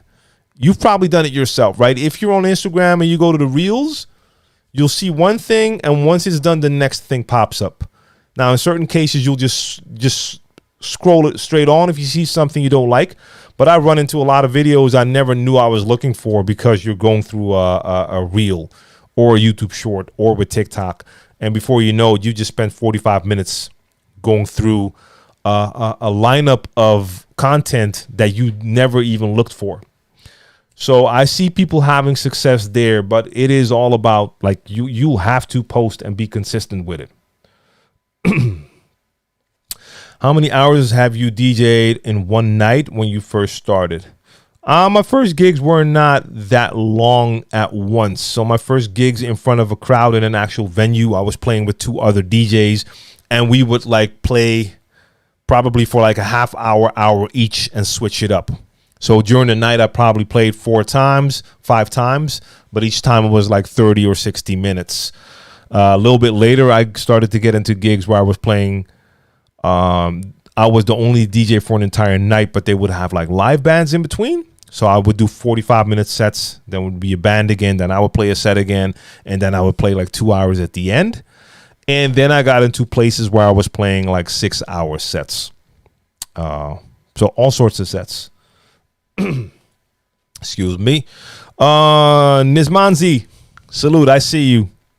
And T Diesel, for your question, you can use a Serato control. Oh, wait, is it actually a question? Let me see. You can use a Serato control record or any record and put the centerpiece on it and get the record feel while being on the 12s. You do need to have that other clip-on thing, right? Because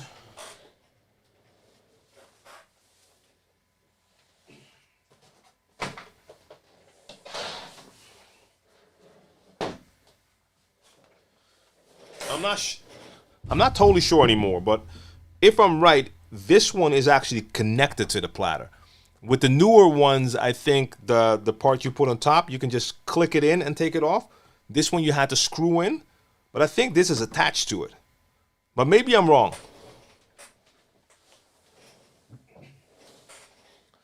Yes, I'm randomly grabbing Rain 12s. Franklin, what up, man? Alles goed?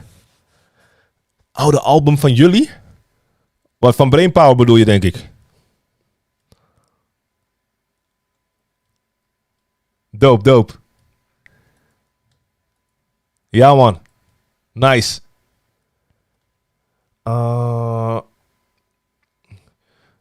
So for my people on Twitch, most of us are on YouTube today. Not streaming to all the platforms. Couldn't do it today. So on Twitch, you're not seeing the chat that is happening on YouTube. But you can stay on Twitch and follow along or join us on YouTube.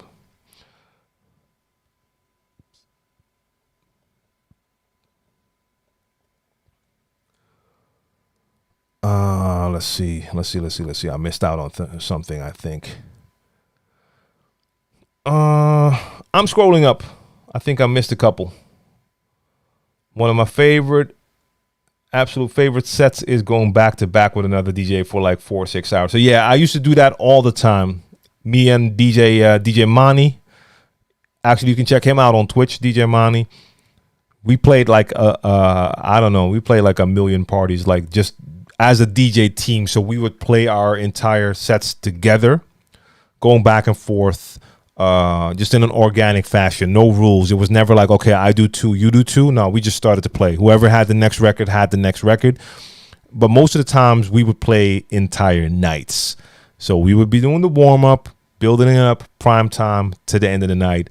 So yeah, those were like 6 hours also, but a lot of fun. And when you're with someone else, it's not as impactful as having to do it solo, because yeah, the solo sets can beat you up though. Like you feel them. Ali M, do you think there's a real difference between the FLAC files and MP3? I mean, yeah, I think so, but I think it also depends on what system you're listening to. Are you going to hear that difference when you're listening on a phone or through some regular speakers? I don't think so. I'm having a hard time hearing the difference between WAV files and MP3 when I'm listening to a phone speaker. And even in club sets, I don't know. For me, the MP3s work perfectly fine. I know some people will not go do anything else but use like WAV files. But like MP3 and 320, I even go to 192. Below that, I've deleted everything. But yeah, I think it works well. Trap House was good. What's your favorite city to play in? Yeah, I'm going to be biased. And just because, I mean, I've played most of my gigs there. Had probably my best times there. So that will be Amsterdam. I mean, it's the hometown, but yeah, man. I mean, this is where I grew. This is where I had like my first gigs, most of my gigs, and overall just had a great time. Now, there's been other places where I've had great gigs as well, but favorite city to play in, I gotta stick with my own city. Yeah, so Amsterdam for sure. YouTube channel with the same name as my channel is not getting a lot of exposure. Yeah, we got that. Let me see if you also mentioned how many times you're uploading and stuff like that. Do you think when using phase for scratching and mixing, it's a bit easier than needles? I mean, look, the techniques are the same, but yes, with needles and real vinyl, you'll have the possibility that your records might skip That's not going to happen with phase. So just that alone, that is easier. So when I do my vinyl sets, like the last time I did it as well, at a certain point, you're going to have some records that skip because either you were moving the vinyl too violently, or it's just not totally flat. There's a lot of things that could happen that won't happen if you're playing with phase, for sure. Make them videos that do mashups. Look at this interesting mix, party starter style music list. TikTok. Okay, yeah, I got you. My first real gigs were for holiday parties for my job. I learned a lot from year to year on what to look for. I've been doing lunch sets on Twitch, so I've done mostly an hour at a time. Yep. Yeah, but it is true. You learn every time you do a gig. You learn how to do certain things better. You learn how to read the crowd more. You name it. Not sure how it's going to work if they call me for a party this year.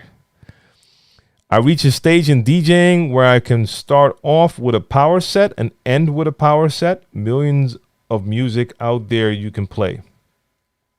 Okay. Is it better to use two laptops, one for OBS and one for Serato? I mean, it depends if you have a computer that's powerful enough. So for me, for instance, I'm using my studio computer now at the moment when I'm doing streaming and mixing from one computer. But that computer can handle that easily because the GPU has no problem with OBS. And like, for instance, now, like my CPU usage for OBS is 2%. I can start up Serato now, start to go all out with that, have phase activated, and the percentage in OBS won't go up a lot. But if you're using a laptop and you can tell that either your streaming software is starting to get glitchy, or you can tell like your DJ software is having a harder time, then you're going to need to have either the separation where you have separate computers for DJing and streaming, or you need a much more powerful computer. So for instance, you're on a computer, you got 16 gigs of RAM, an i5, and the other has 4 gigs of RAM. So I mean, for streaming, it would also be interesting to know what kind of GPU is in there. That can make a difference too. No Limit Gaming in the building. What's good? Was it good? I have no idea when I'm coming back to NYC. The last time I was there is 2004. And I have no idea. I currently have no idea. I will be coming that way again for sure. I just don't know when. My last trip there was, last trip to the States was 2015. But I was on the other side. That was LA. I was supposed to go back to LA like a year and a half ago. But then COVID happened, so that didn't happen. The event was canceled. But yeah, I mean, I want to go back to New York. It's been 17 years since my last visit, so it will happen. But I have no timeline for that at all. But I mean, hopefully in the next couple of years it will happen. It will be dope for my kids to see it as well, because it's just so different from Amsterdam, you know. I've never gotten any gigs where I get to do those long hours. I've mostly done 1.5 to 2 hours. Yeah, I mean, a lot of times that will depend on what type of events you're playing at. I've had events where they felt like having more DJs is better, and they would actually book DJs to play 45 minutes, and they would have a lineup like this. It made no sense. Like half of the DJs were playing the same stuff. Everyone came in to do their 45 minutes of just shining, which in their case meant playing the same hits.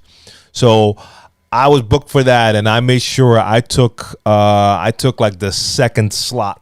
So I made sure I was in that warm-up time because I knew what kind of mess it was going to be later. But I don't like those gigs that much. I would prefer to have a longer gig where you can control the night. And it could be me with another DJ or even two. But if we have that entire night together, then you can actually build something, which always makes for a better party. But yeah, it all depends on who's booking. Who's booking? All right. I missed a couple, so now I'm scrolling back down. You heard of DJ Angelo? He's so talented. Yeah, that's my guy, man. That's my guy. And Angelo is a beast. Angelo is an absolute beast. He's done some. He's dropped some dope stuff in the last couple of days and weeks. So yeah.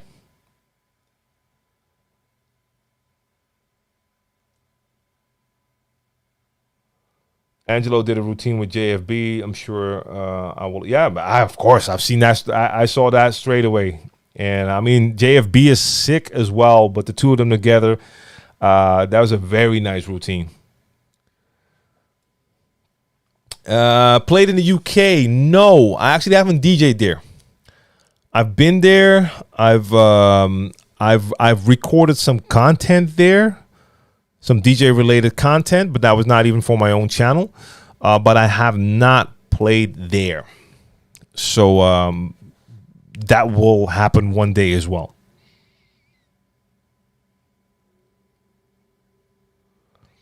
But wouldn't have one DJ with long hours be cheaper to cut down the cost, as they wouldn't have to pay multiple people? Well, that kind of depends. Depends on what DJ you're booking. So for instance, if you're booking me for an hour, or you want to book me for 6 hours, that's not the same price.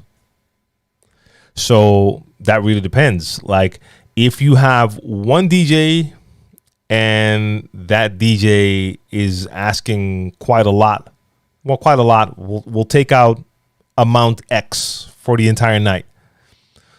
But the DJ is good, and that DJ, you know, that DJ can handle it. That DJ is going to do the warm up the way the warm up should be done. It's going to build it up. It's going to give you an entire nice night. That might even be more expensive than hiring like 4 cheaper DJs that even combined don't cost as much as that one DJ. But then again, the one DJ could be the better option. So it doesn't have to be cheaper, but it could be. It could be. I would hope that more promoters would actually put the priority on quality over cost, because a lot of times I see promoters that will do whatever they can to spend the least amount of money, when that's never a good thing for the quality of an event.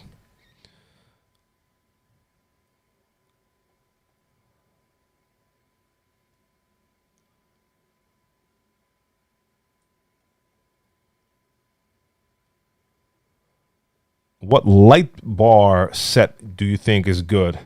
I don't know, like light bars for mobile DJ setups and stuff like that, because I'm totally not into that. So I have no idea.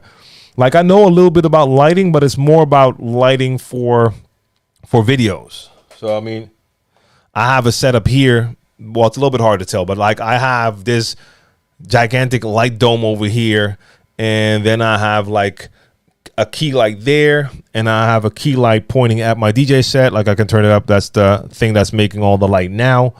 I can change the color on that. But let me get it back to this one. But those are lights for my kind of setup. So like light bars for DJ sets, that's not my thing. I'm underage. Oh, darling, what's good? Underage, can I still get gigs at nightclubs, or do I have to be 21 plus? That really depends on where you are. And even if you tell me where you are, I do not know what the laws and rules are where you live. But that's going to be different in different places. Now, I have seen, like, I don't know how underage you are, because in some places 21 is like the legal age, and other places 18 could be the legal age. But I've seen younger DJs do gigs, but depending on the laws, either they could not work after certain hours, so it had to be before like 10 or 11, or they could only work for a limited amount of time. So for instance, I also know you have child actors. So here in the Netherlands, for instance, who play in plays, so like Broadway stuff. They act on stage, And I knew for certain productions, they would have to have multiple kids to portray that same role, because they were limited to, I think, a certain amount of days and hours per week. They had more shows than that, so they had to have multiple children to fill the same role, but to make sure they were following the rules. So for DJs, yeah. Nathan, my quick answer is yes, DJs still do, but I'll get back to you. What do you think of the 8-track mixer? I actually don't have a lot of thoughts about it. I've seen it. It looks good. And I saw some features on it that are probably very cool for some people, but just not really for me and the way I play. So if I would get a mixer like that, it would only be because it's a new shiny thing. Now, I can't even afford to go get a new mixer, but there's not anything on there that makes me say, like, ooh, that's going to improve my style of DJing. But it looks dope. I will say that. It looks dope. Sorry, my people on Twitch, I'm back. For the people on Twitch, I see a lot of new people who came in. Today's stream is a little bit different. So I'm streaming on YouTube through OBS, and I'm streaming on Twitch straight from my ATEM Mini Pro. That's why you're not seeing the chat. I'm not using Restream, so you're not seeing the chat that's happening on YouTube. YouTube is not seeing your chat. So if you want to see the rest, you would have to go to YouTube. But I would say it's already almost the end of the stream, so stay where you are. I'm going to answer your question as well. So High Tech's World, I see you. Salute to you. DJ J the Realist is here. And DJ Splash, I appreciate that follow. And Skojo is in the building. Salute to you. Tim Bean, appreciate that follow as well. And Frenlin. Dat ligt aan een heleboel factoren. So I just received a question like, if people want to book me, what is my asking price? So that depends on a bunch of different factors. It depends on how long I'm playing, what kind of event I'm playing at, you name it. So yeah, for people who want to book me, I have an address for that, bookings@djtlm.com, but there's no set price. And it also depends, like in certain occasions, I will get a booking request and it's for a certain festival, and I know that they just have one set price for all DJs. That's their price. And then it's up to me to say like, okay, that works for me because I'd like to do that event, or no, it's not enough. But it's not one price. Dus ik kan je niet één prijs geven, man. High Tech's World says, I remember an Angelo moment in Utrecht. Me too. I think that's going to be the same moment that I'm thinking of. Dance Fair in Utrecht. That's where Angelo and I first got to hook up. We already knew each other, but we never met before. That was the first time we met. That was years back. My chair is messing with me again. Okay. Got you. High Tech World. Got you. Yep. And, okay, Skojo will DJ for sushi. And Jay the Realist, what are your thoughts on club owners or promoters not respecting your growth as a DJ when it comes to skills, popularity in the city you live and perform in? Not respecting the growth. And in what way does that show? Just because they still only want to pay you the same price that you started out with? Or because, like, personally for me, I could really care less what people think about me. I just don't pay that any mind at all. And I already know, like, for a lot of owners and promoters, they are not looking at skill or whatever. Now, they might look at popularity. Yes. Most of the times they're looking at their budget and they don't want to pay too much. Popularity they will look at, because I've seen like the most shitty DJs, or just not even DJs, but celebrities get booked to come DJ because the owners know it will fill up their venue. But if it means like they were paying you a certain amount and now years later you grew, but they're still coming at you with that same amount, hey, for me it's simple. In that case, it's going to be the end of our cooperation.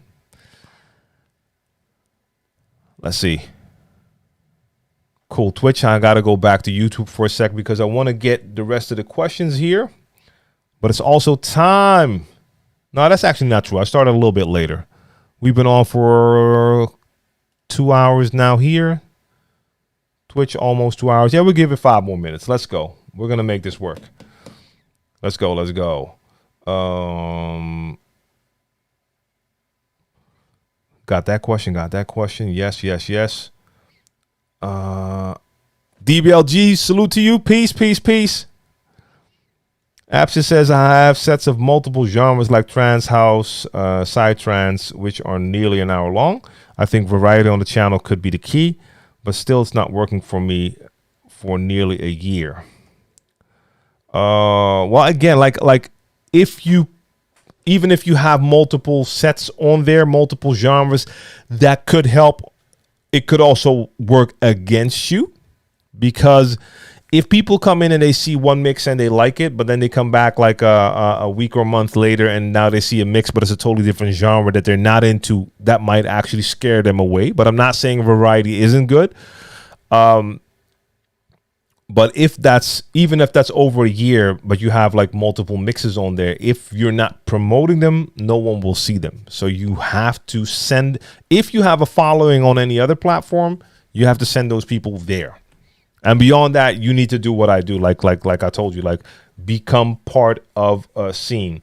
Actually, this goes with it. I'm a working person from India, so I hardly get time to make a mix, but I try my best to upload as I get time.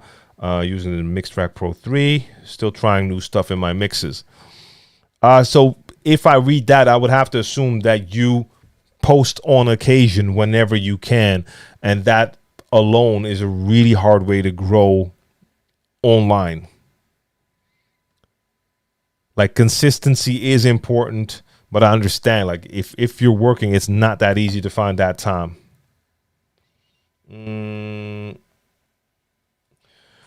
Did you ever do gigs with CDs? Has CD DJing officially died? And that being said, someone had the other question about DVS. I'll get back to that as well. Yeah, I've DJed with CDs. Yes. So I've done gigs on CDJs. And when the CDJs first came out, it was really about playing CDs. So I've played gigs with CDJs with using CDs. But the CD, the CD DJing, I know there's a couple of DJs who will stick to CDs to the day they die, and they will come in with their trolleys with all of their CDs in there. And if that works for them, I wish them the best. At a certain point, they're going to run into an issue that most of the venues will have the newer players, and they don't even have a CD slot anymore. But for the most part, people are not using CDs. So Nathan, yes, there you are, DVS.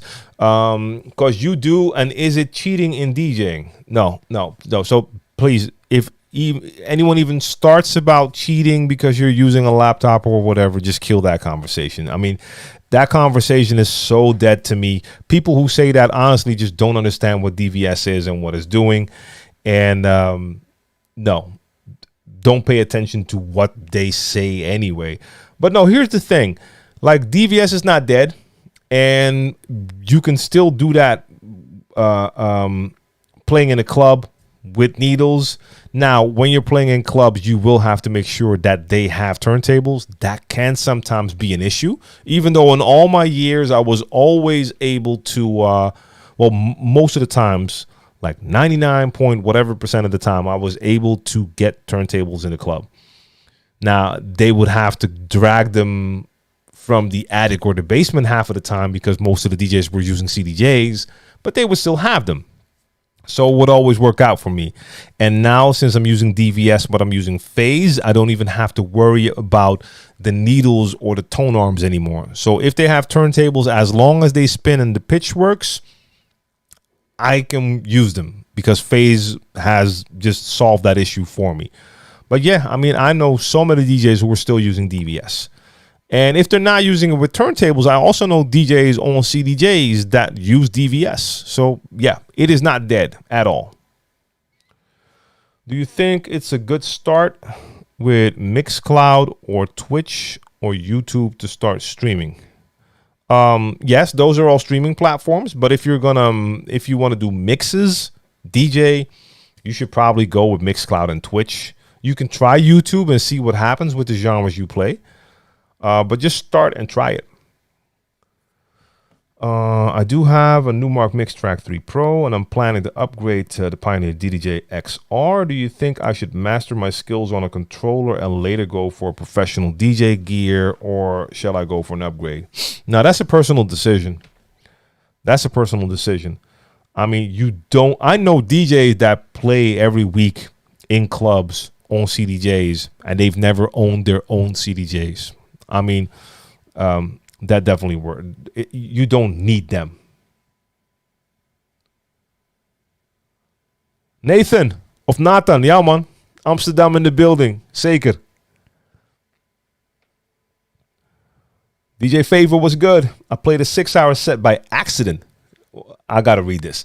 A friend rented out the bar and thought one of the usual DJs would be there, but he didn't know the DJ wasn't included. Ooh, I panicked a little. You shared something and I didn't. And I did it, yeah. So that was on the spot, like, hey, we need a DJ, and then you're playing the entire night. Hey, but it can still be a great experience, though.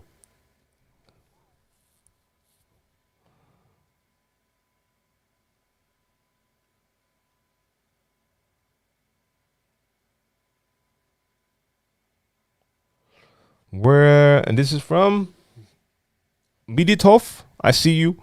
Where can I find good samples for digital scratching? And is Wave better than MP3 for scratching? Now, that won't really matter for scratching. And look, you could basically use any sound for scratching. But if you just gonna plug it, if you want a couple of free sounds, you can check out my SoundCloud. So right here, you have my link page. mana.live/DJ TLM, and on there you can click right there on free beats and scratch sounds, and that's going to take you to my SoundCloud. So I have some sounds and beats that you can download from there.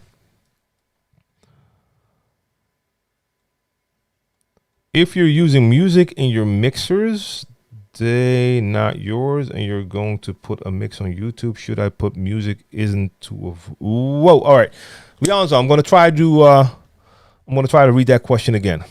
If you're using music in your mixers, so in your mix, I guess, and they're not yours, and you're going to put a mix on YouTube, should I put music isn't to avoid copyright? I'm sorry, I'm having a hard time understanding the question.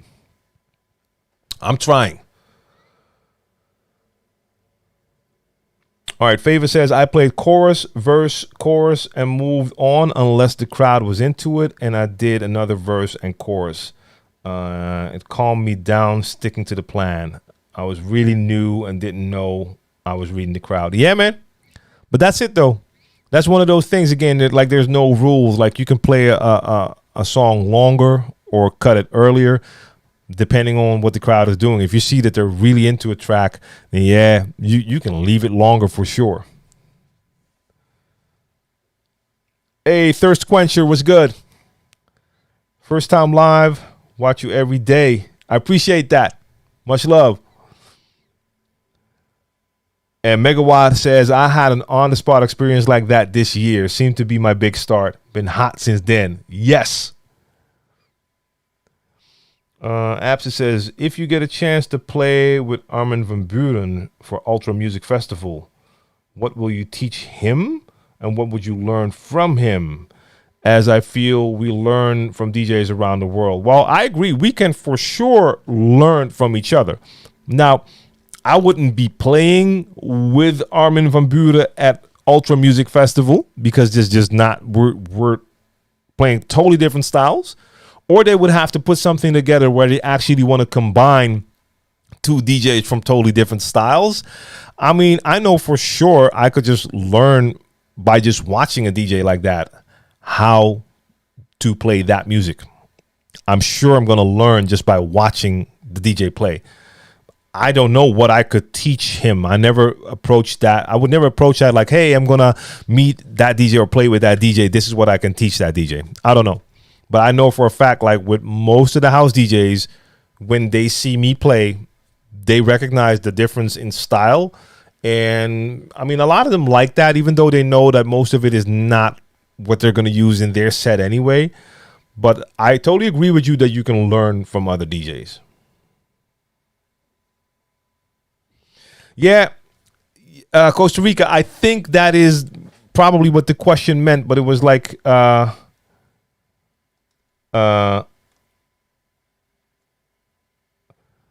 Leonzo, I think you just copy pasted the same question, right? That doesn't change the, that doesn't make the question easier to understand. But yes, if your question is, if you play music you don't own, if you're going to get copyright issues on YouTube, yes, most likely, depending on what type of genres you play. Certain genres you're going to have less issues, and other genres you're going to have a lot of issues, or at least a lot of copyright claims.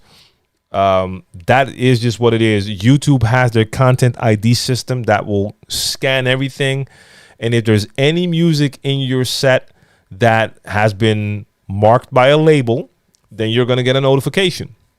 I get emails now. I received the email this week for a video I uploaded 12 years ago. It happens. And why? Because the label that owned one of the songs that was in that video has now added that song so that the content ID system on YouTube will now recognize it and will flag it as a copyright infringement. So that happens. That happens. Have you heard of this Jack and Trill vibe? No, I'm not sure. Somehow it rings a bell, but I'm not sure. Do you have any good tips for getting faster at scratching? I've simply been trying to do 2-click flares and increase the BPM of the backing track, but I feel like I've hit a plateau. I mean, in most occasions, it's just going to be more practice. It's going to be more practice, but I understand. I've been in that situation as well, where it feels as if you're not getting past a certain point. But beyond that, I don't know. No, I'm not sure. I wouldn't have like a good tip or trick to take you through that plateau. I learned a lot during that 6-hour set, but most of the time I was locking in what you had already shared with me on ShareTheKnowledge and the other videos. Hey, I'm just glad it helped. I'm glad it helped for sure. Frankson, een vraag. Als iemand aan het draaien is en jij komt daarna pas, waar let je op? All right, so the question is, if I have to play and I'm coming in and another DJ is playing, what am I paying attention to? So I always come early. I try to be there at least an hour in advance so I can actually hear the DJ who plays before me. And basically, I'm looking at two things. First off, I want to hear what the DJ is playing so that I don't play the same songs. And I'm also basically pre-reading the crowd because I'll check to see what kind of reaction the DJ is getting to the songs that the DJ is playing. So if that DJ starts to play dancehall, so it's hip hop R&B, but also other genres, and the DJ is playing R&B when I come in, but then the DJ switches to dancehall. If I can tell that the crowd is like, not really reacting to it, then it already tells me like, okay, maybe I'll try a song or two later, but it looks like they're not into it. If the DJ plays dancehall and I can hear that the crowd is like into it, then that tells me like, okay, during my set, playing a little bit of dancehall in there is definitely a good option. So I want to hear what songs they're playing, and I want to hear how they react to it and see how they react to it, because that can help me when I start to play, because I don't have a prepared set, so I can take it anywhere. So if I see that they're hardly reacting to R&B, but they're more into hip hop, or that they're not reacting to older stuff, but more to newer stuff, or the other way around, I can use that information for when I start to play. So yeah, I definitely do that.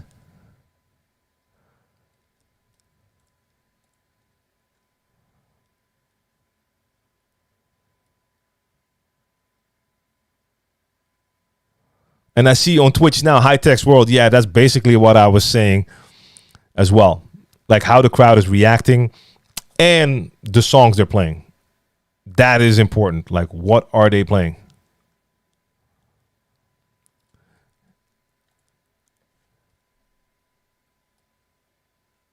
And to Leonzo, to avoid the copyright, there's not that much you can do.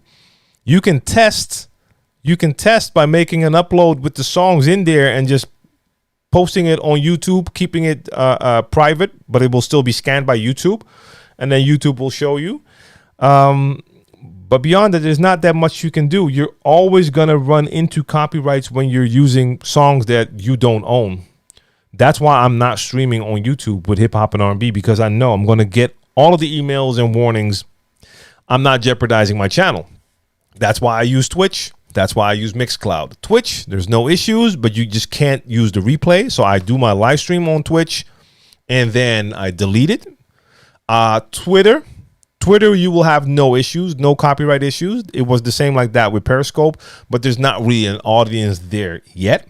And Mixcloud is all the way safe. The only thing is the replays can only be audio, not video. Frankson. Franklin, what up? Nee man, geen gigs dit weekend. Nee, ik moet donderdag op een beurs draaien. Alleen ik moet wachten of het doorgaat. So I have a gig coming up next week, but I have to wait until this weekend because I think on Friday night, the government is going to announce if they're going to add more restrictions. So I'm supposed to be playing at this large expo next week, and that will be a really fun gig. Good business. Maybe on Friday, they're going to add new restrictions. And if one of those restrictions would, for instance, be that there cannot be gatherings larger than, let's say, 100 people, then that expo can't happen and I'm losing my gig.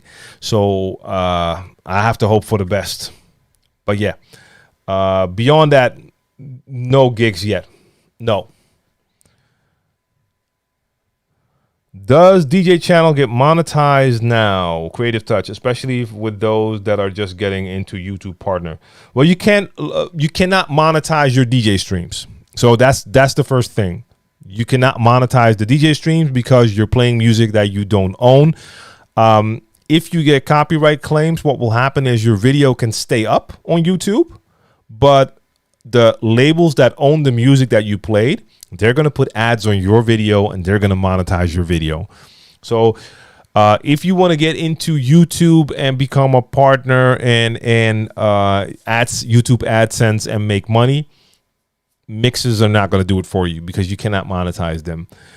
Other content, like for instance, the content I have on my YouTube channel, I can monetize that, but with the music, no, you can't.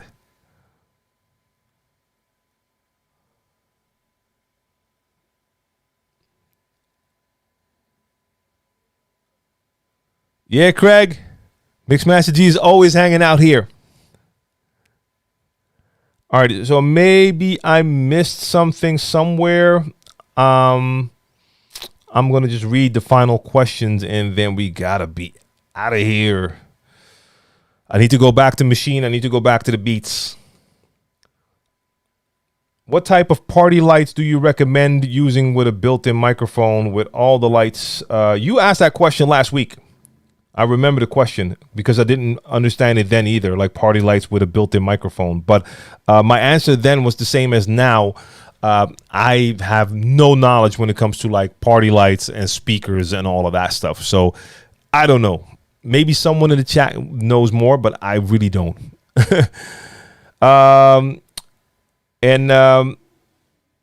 Mibidhoff, yes, this is the Mark 1 right here, right next to me. My trusty old Mark 1. I do definitely want to upgrade, and that will happen one day. But for now, I mean, I'm using the Machine Mark 2 software, but I'm still using the Mark 1 controller. I have this one for ages. Made a ton of beats on that.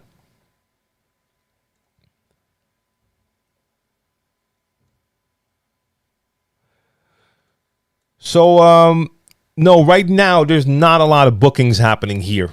At least not for me. For some of the colleagues, I've heard they've done some bookings here and there, but there's not that much going on yet due to all sorts of restrictions. Certain venues are open again, but they already have like just their resident DJs playing there. And to be honest, during Amsterdam Dance Event, I did a pop-up stream in a store. And I also did a quick gig with Brainpower in a club. That club was packed beyond capacity. It was way too crowded, and I actually didn't feel comfortable in that club environment during this time. So I'm not even that interested in going into the clubs right now. So no. And the other thing you're talking about met het lesgeven. I mean, to be honest, the organization, it became clear to me in the week leading up to the event that the organization did not have their things in order. So I pulled out. That hardly ever happens, but in this case, I just told them like, hey, this is not going to work. And so that event didn't happen anymore. Het hele lesgeven ding ging niet meer door gewoon.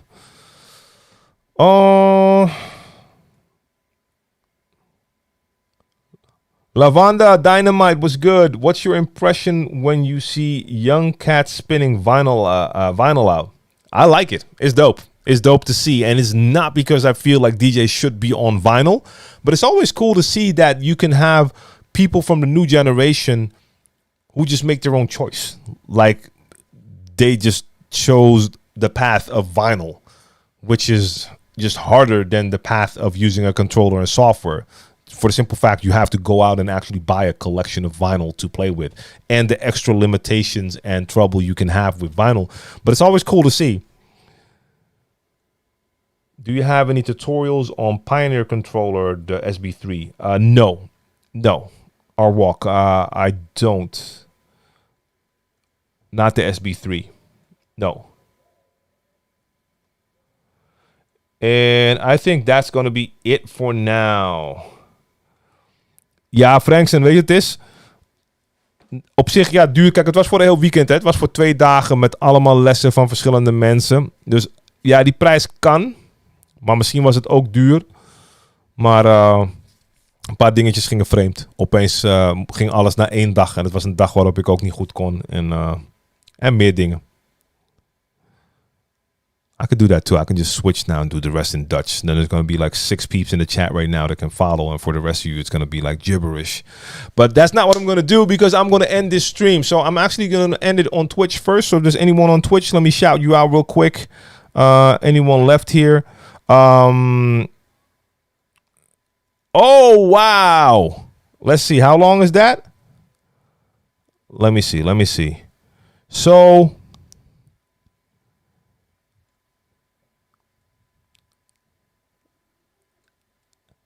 That's funny. So, shitball.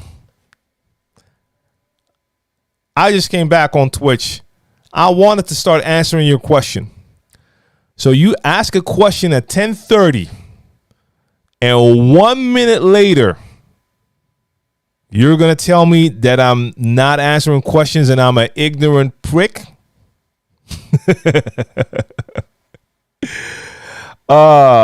Man, you should definitely change your name from shitball to cornball. And you're out of here. Yeah. I mean, I'm never bothered by like negative comments and stuff like that. But when you see that type of privileged reaction, yeah. That's probably like the first person I've banned on Twitch besides like spam people. Like seriously, I read the timeline. 10:30 with the question. 10:31, you're not answering, ignorant prick. And the funny thing is, like, we could talk about the Travis Scott thing, but that's first off not DJ related, and I think that's a longer discussion than what I'm going to do now. So for my people in here, DJ 312, I see you practicing for the Saturday Super Session. Yes. If people want to know more info about that Saturday Super Session, make sure you check out mana.live/DJ TLM. You can find all the links. You can download the beat. You can see all the rules and guidelines, and there's a submission link there as well. Das Hog, cheers. High Tech's World, Jack Watkins, salute to all of you out there. And Jack Watkins, no thank you. All right, so I'm cutting Twitch off now. DJ Hackett, cheers. Boom. Let me see.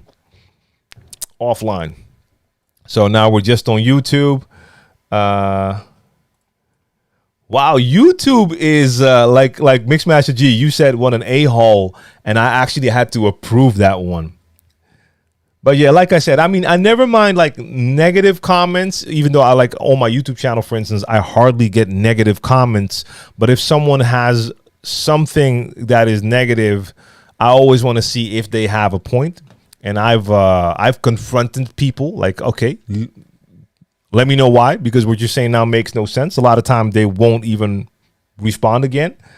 But like an attitude like that, nah, I don't need people like that on my channel at all. So Mixmaster G, Greg Perry, Meaty Hoff, Costa Rica, Megawatt, Frankson, aka Franlin, Leonzo, Arwalk, Lavwanda, Greg Perry, Greg Perry, Creative Touch, and if I forgot anyone else, Abscess, and to all of you here, I want to thank you for tuning in, and I'll be back on Monday. Should be back through Restream on the different platforms with the chats all meeting up. But for now, I mean, let's be honest, this just worked just fine, and I'm glad I got to be here with y'all. See y'all next time. Peace.